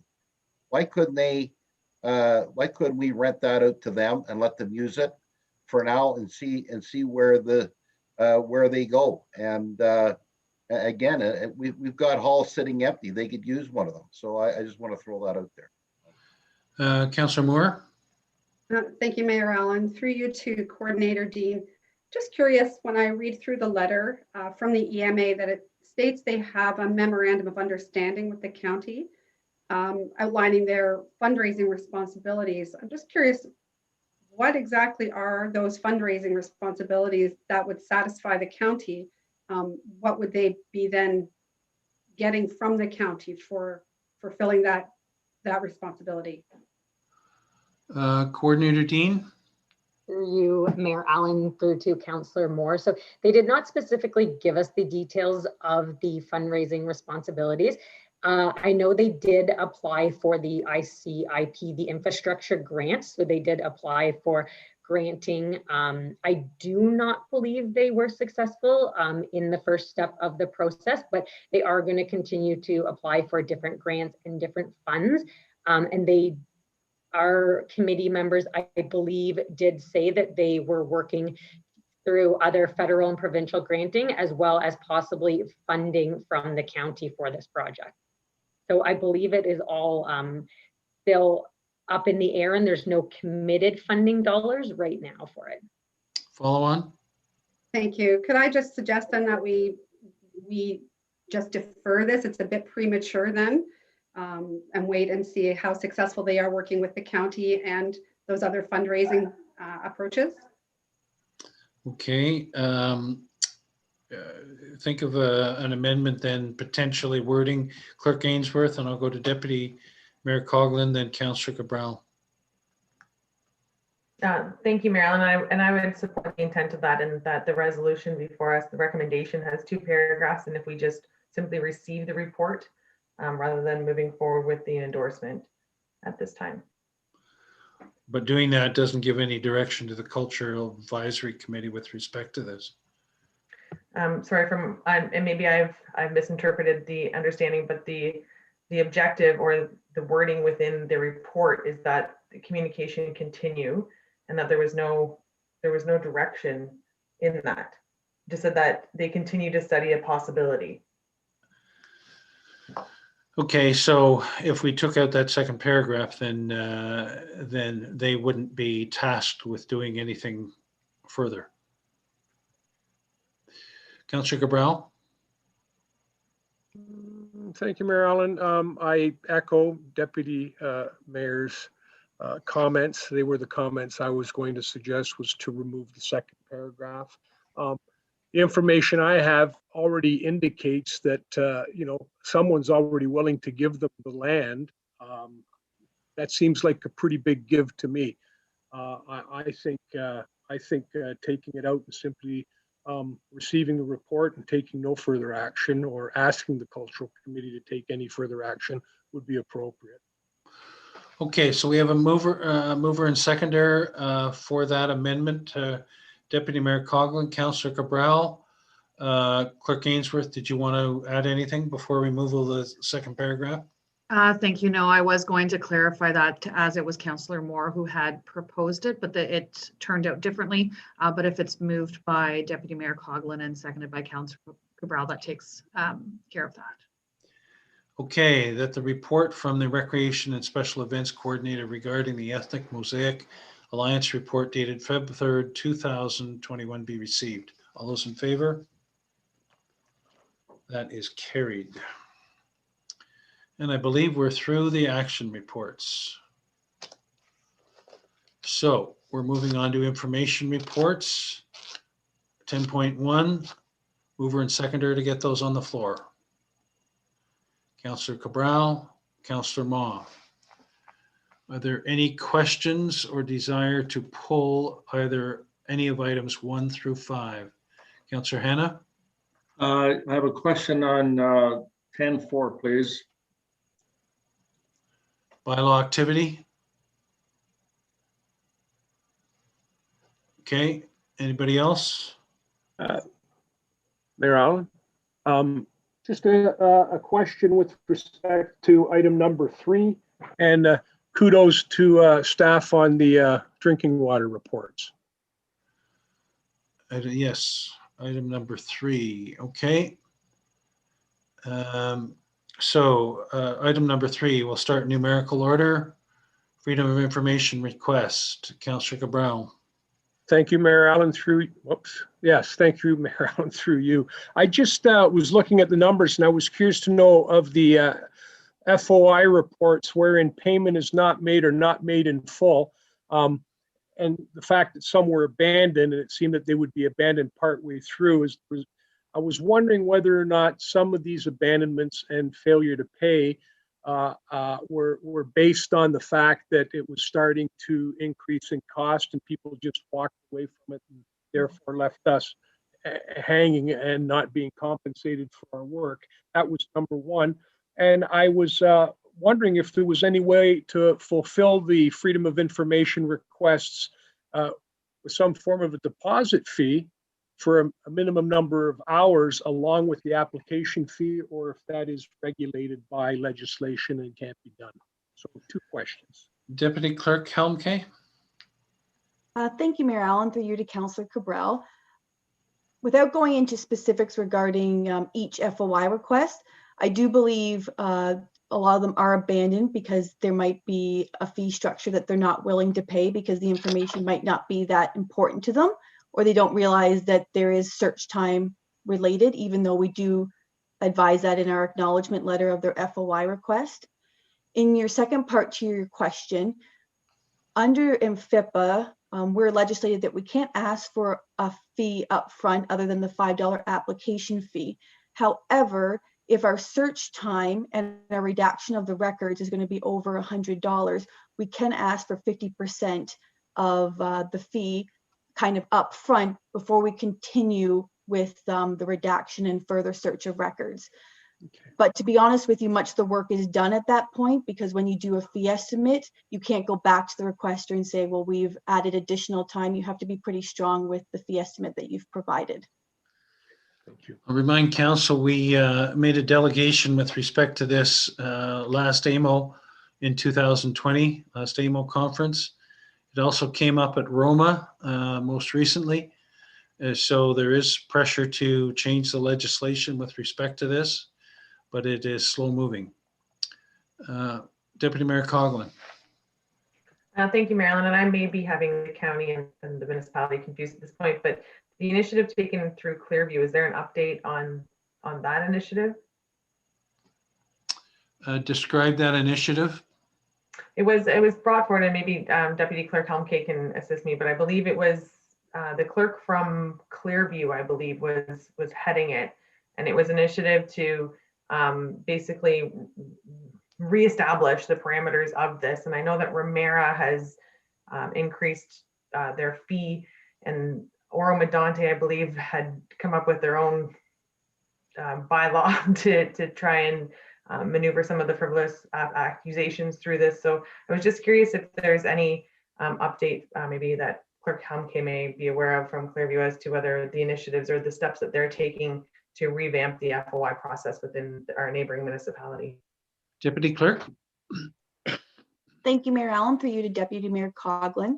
The clerk from Clearview did make a presentation to our Simcoe County Clerks and Treasurers Association in the beginning of December. They've been working with that advocacy group and keeping their fellow clerks updated on that. I know that they did make a presentation back in 2019 to the IPC, and now they're working with AMO and AMCTO to further their concerns regarding the fee structure, the frivolous and vexatious requests. I did see on the council meeting for Clearview that request back in December. I don't know if Clerks Ainsworth can provide any more information, because I know it was circulated to clerks in the county as well. Clerk Ainsworth. Thank you. I haven't received any updates to where the project is, but it is, as the deputy clerk mentioned, there is a group of clerks through the Simcoe County Clerks and Treasurers Association that is heading this and lobbying for changes to the legislation. Okay, next we have 10 point sub 4 bylaw activity report. Councillor Hannah. Thank you, Mayor, and through you to, I don't see, I'll have to go through to the clerk, I guess, please. On the bylaw report, the COVID-19 complaints, there was 4 complaints. 2 of them were social gathering, and 2 of them were not following proper procedures. The question I have is, those social gatherings, were any of them related to the events that were taking place at our pavilions, in particular the Midhurst Pavilion, where the reports are there was the gatherings of 100 people at one time. There was people playing hockey when they weren't supposed to. The OPP had, I know they have responded to one, but the information was that the enforcement was lacking, given that there was alcohol violations taking place and COVID-19 restrictions taking place. My question would be to the bylaw, was there any bylaw ever attended any there, and was there ever any enforcement action taken. And I know I had asked this, and the CAO was responding to me back on January the 7th. And I'm sorry to say, but I still don't know what what took place that caused us to not have adequate enforcement, if you like. I'll go to CAO Schmidt, please. Thank you, Mr. Mayor. Through you to Councillor Hanna. So, Councillor Hanna, I did reach out to our OPP detachment in Huronia West, and maybe there's conflicting information, but I asked the detachment commander to indicate or provide me any incidents that had happened in around the early part of January at that location, and he checked with his staff, and no incidents were logged according to their records. So from that, I assumed that there was no response from OPP. As for whether or not our bylaw staff would attend, if it was in the evening, we typically only have one bylaw officer, and due to the circumstances, we don't typically put one of our bylaw officers in harm's way. So she would likely not have attended. If there was a complaint, then she likely would have tried to follow up with the OPP and tried to seek some assistance. But again, I reached out to the OPP, and they advised me that there was no recent activity on that property or responses from the OPP to that property. So my apologies for not getting back to you on that. Follow on. Thank you. I think you and I should have a confidential telephone conversation. I'll share with you the level of complaints that I've received, not against our staff. And I agree with you that our bylaw officer would be in an awkward position. However, I do think if this stuff continues in the future, at least taking license plate numbers and so on, because I'm told some of the people that were attending were as far away as Newmarket. So I'll talk to you maybe tomorrow. Okay. All right. The motion is that the report items listed herein be received as information. Drinking water system inspection reports. Number 2, multi-year accessibility plan, 220 status report. Number 3, freedom of information request, 220 overview. Number 4, bylaw activity report, December 220. Number 5, ZB 220-016 regarding 16 McFadden Drive. Are pretty. All those in favor? Oh, Clerk Ainsworth has requested to speak. Thank you, Mayor Allen. We do require a mover and seconder for that motion still. We had gotten one to get this on the table for discussion. No, we went straight into discussion. Okay, I thought we had. So it's Councillor Ritchie, Councillor Cabral. All those in favor? Carried. Thank you. Verbal reports. Official plan update, economic development update. Director Spagnell. He's still here. Good.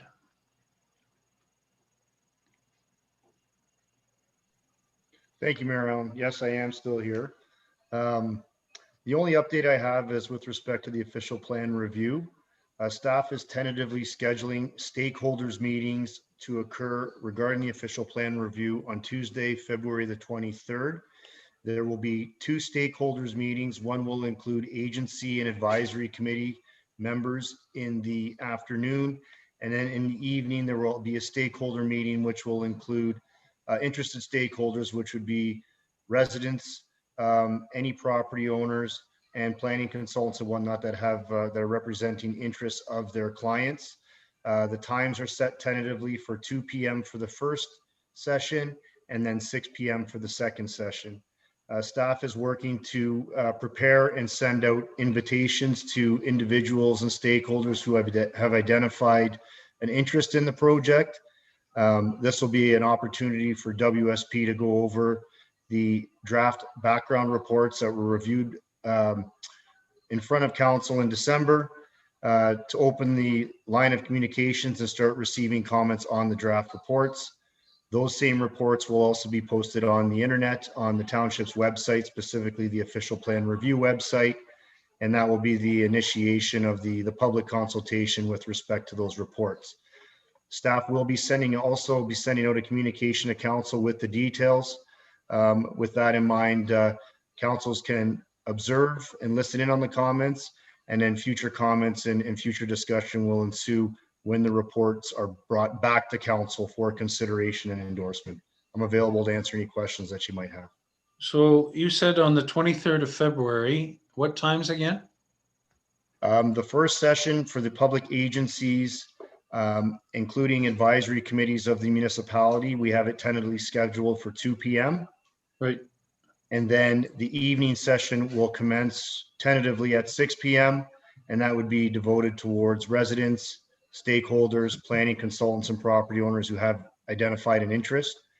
We will be casting out the invitations with a wider net.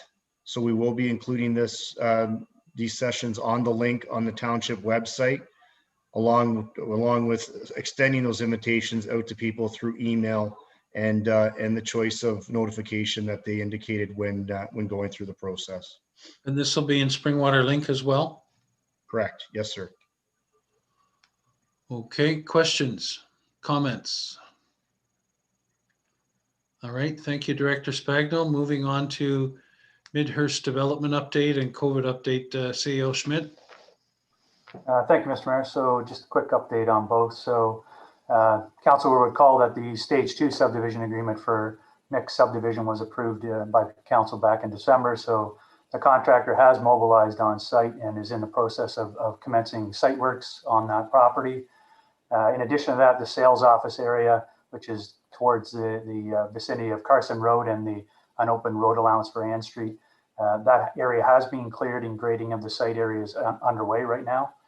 The tree clearing on the utility lands or the property north of on Snow Valley, that is yet to commence. However, we do anticipate that starting in the next week or so. And then finally, staff and our consultants are working with the developer on bringing forward their next agreement, which is the external works agreement, and we're aiming to have that to council in the very near future. So that's my update on the Midhurst development, and I'll maybe switch to the COVID and then happy to answer any questions. So with COVID, again, everyone's aware that the province of Ontario remains under the state of emergency, and all orders in force under the Emergency Management and Civil Protection Act, including the current stay-at-home order, have been extended to at least February 9th.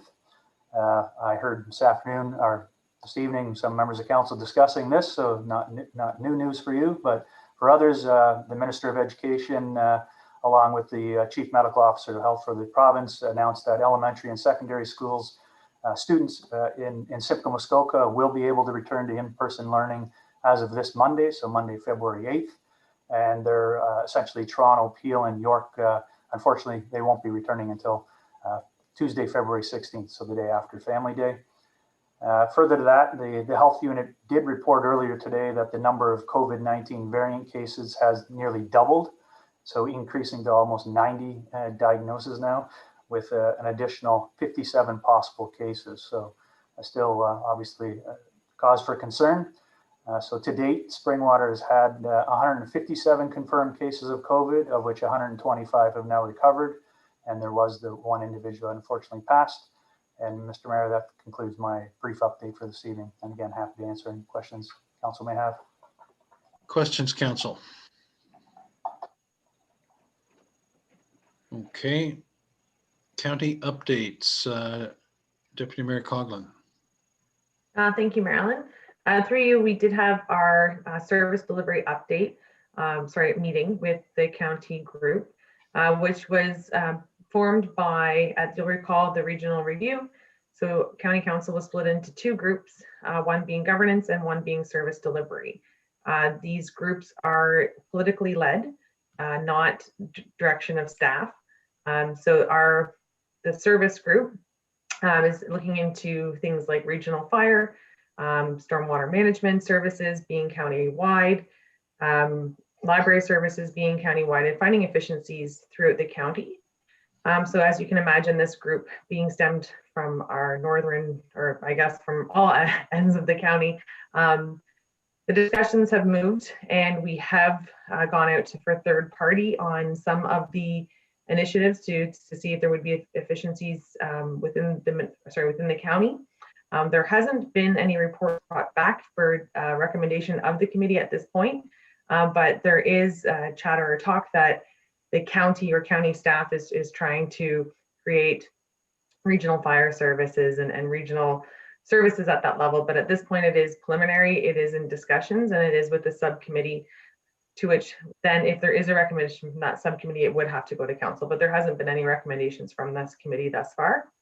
I also sit on the governance committee now, and our first meeting for that is next week. So at our next meeting of Springwater Council, I will have an update from our committee meeting and our very first governance meeting with the newly formed governance committee. Thank you, Deputy Mayor Coughlin. Any questions, comments? Councillor Cabral. Thank you, Mayor Allen. Just a thought, I was in a conversation with a couple of residents not too long ago, and they had indicated to me that with respect to the county's waste management, that either there's a motion or chatter, I guess, with respect to levying varying fees on residents based on where they actually live. I'm just wondering if that's just a rumor, or is that something that has actually come before county council? There have not been discussions along levying fees over and above the existing fees for extra bags, bag ties. Deputy Mayor Coughlin. Thank you, Marilyn. And through you, Councillor Cabral might be indicating a conversation that was led by Bradford West Gwillimbury, brought forward by Deputy Mayor James Leduc, and it was on a per resident fee.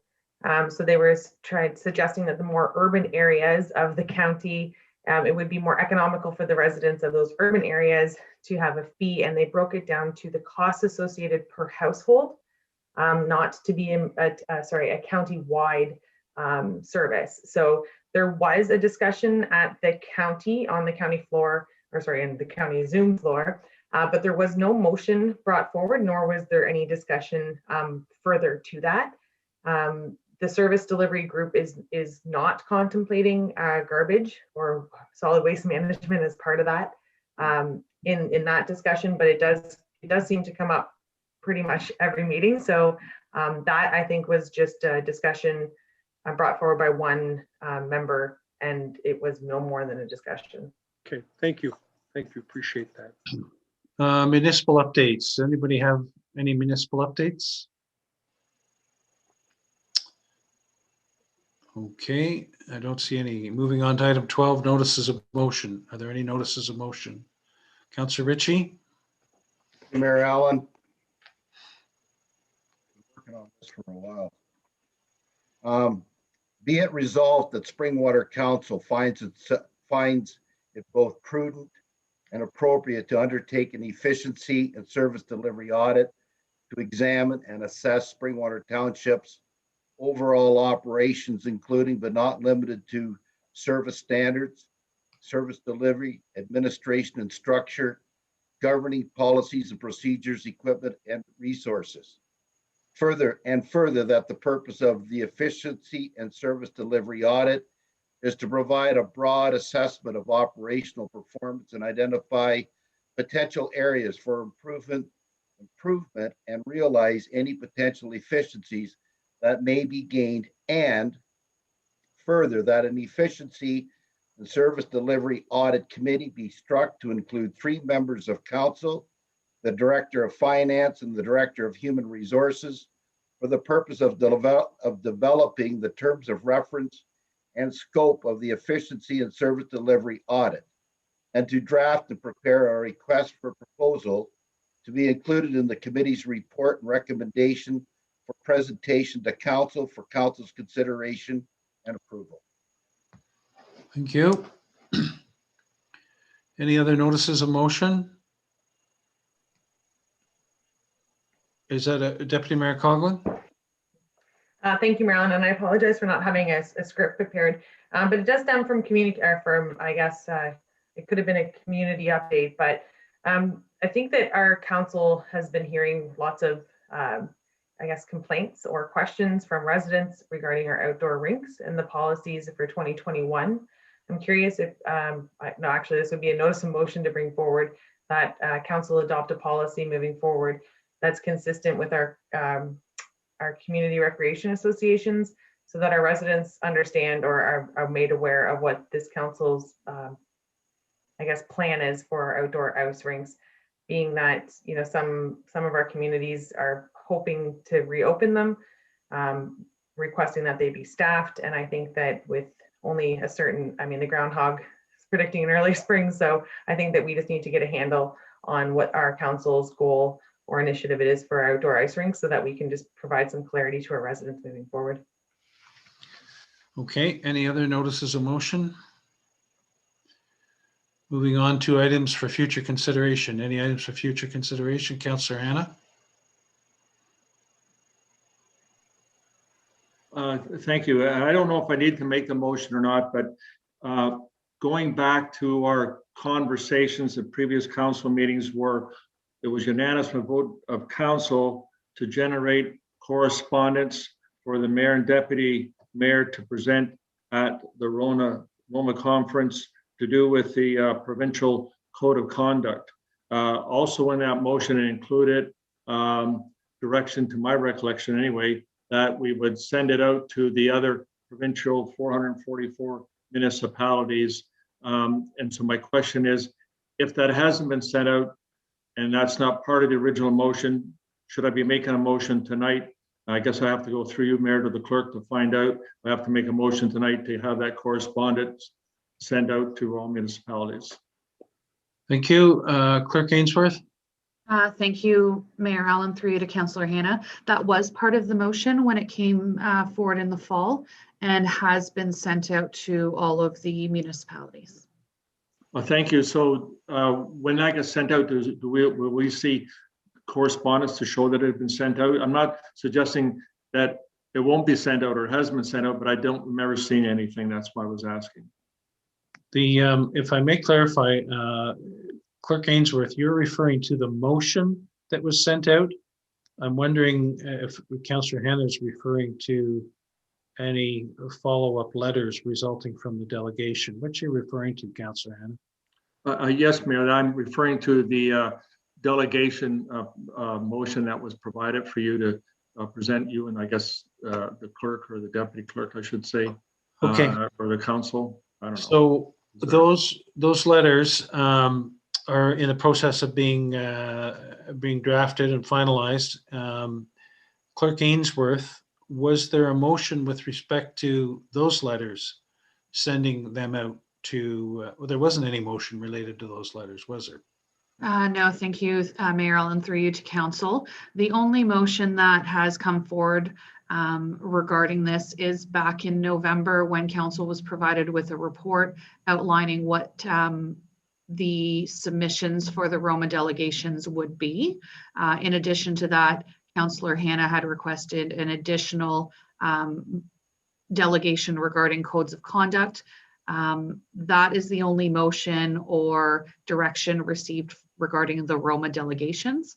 There was a motion, as I was referencing earlier, regarding codes of conduct and council's position regarding codes of conduct that was sent out to all Ontario municipalities as well as Municipal Affairs and Housing. That was sent out to all Ontario municipalities. But in regards to the Roma delegation materials, there has been no direction to send that out to Ontario municipalities. And just to clarify, Councillor Hannah, those letters, which I started doing a couple of conferences ago, are just follow-up letters to the delegation to thank the ministers or parliamentary assistants for the time and interest, and basically try to tweak a response from them as a follow-up. So that's what those are. Follow on. Okay, thank you. So the clerk's explanation is satisfactory to me, so thank you. Deputy Mayor Coughlin. Thank you, Marilyn. And through you, as a follow-up to that same motion that went forward, if there is any correspondence that would come back from other municipalities saying that they are either in support of it or have passed similar resolutions at their table, would that then just be part of our council information package that we receive, or would there need to be a request to yourself or your department in order to receive an update on that? It would be part of the council information package. Okay, Clerk Ainsworth. Thank you, through you. And just for further clarification on that, most of the responses we do receive are an email stating we've received your correspondence. With this topic specifically, there wasn't anything received back stating that another township has supported it or anything of substance aside from confirming receipt of the motion. But if there was to be anything, it would be included on the council information package. Okay, items for future consideration. Any Deputy Mayor Coughlin? Thank you. And it's just an update on, I guess, two things now that you've jogged my memory. But the first would be the surplus land report that was generated by Director Belcourt during his time. And I'm just curious if that is still in planning or if that's coming to council and when we might be able to see that. Clerk Ainsworth? Thank you. I am working with Planner Belcourt on that report with the hopes that it comes back to council at the beginning of March, the first meeting in March. Second? And last one, I promise, and it was just jogged my memory. During our NVCA rotation over a year ago, we had learned through our clerk's department that AMO holds the I would say communication list for the municipalities across Ontario, and that there is a fee associated with that. And at that time, I was hoping to do a delegation. So is there an opportunity then just through a, I guess, request just to provide information to the rest of council as to the process in which, I mean, to me, it may make the most sense for that information to be readily available to all municipalities so we can communicate together and not duplicate work when it doesn't need to happen. But if it would be possible just to have a little bit of an update on the AMO list and what's associated with, if it's still around $1,000 or 800 and something to collect annually. Clerk Ainsworth? Thank you, through you to Deputy Mayor Coughlin. That is correct. So AMO holds a list of all municipalities along with the contact information for each municipality. And I believe the fee to receive a copy of that list is $800. It's not a list that gets updated as part of that fee. You purchase the list once, and if you would like an updated list, you can either keep it updated yourself if municipalities have that resource, or you have to purchase an additional list. There has been no additional information regarding that. I did ask somebody to bring it up to AMO staff on my behalf, and it really didn't go anywhere. I believe the request just didn't get pursued. As far as lists that the clerk's department uses to communicate with other Ontario municipalities, there are many of these emails that go around stating, please see the resolution that has been passed at our council the night before. We take advantage of the fact that they don't blind see everybody and use that list. Unfortunately, it's not extremely accurate, but we do receive probably 5 to 10% bounce back on those emails. But for the cost, it is the most effective way of communicating with the rest of the municipalities. Thank you. Okay, thank you. All right, moving on to bylaws 14.1. Can I have a mover and seconder to get those brought forward? Clerk Ainsworth. Thank you, Mayor Allen. And just as a reminder, there is a bylaw in here for the exclusive aggregate extraction rights. So with the motion, it would be with the exception of bylaw 2021-015. Okay, mover and seconder, please. Deputy Mayor Coughlin, Councillor Cabral, that the bylaws listed herein be signed and sealed by the mayor and clerk. 2021-010 Snowmobile Trail Use Land Permission Agreement, MOST referred to, 2021-011 Lease Agreement, 62 Yonge Street, Elmdale District Food Bank, 2021-012 Natural Gas Appointment and Retainer Agreement, Local Authority Services, 2021-016 Community Hub Agreement. All those in favor? That is carried. Confirmatory bylaw, mover and seconder, please. Councillor Moore and Deputy Mayor Coughlin. That bylaw 2021-013 to confirm and adopt the proceedings of council that the regular meeting held on February 3rd, 2021, listed herein be signed and sealed by the mayor and clerk. All those in favor? That is carried. And a motion to adjourn, please. Councillor Ma and Councillor Ritchie, the regular meeting of the Township of Springwater does now adjourn at 9:09 p.m. to meet again, regular meeting February 17, 2021 at 6:30 p.m. All those in favor? That is carried. Thank you, council, and stay well, stay safe. Have a good night.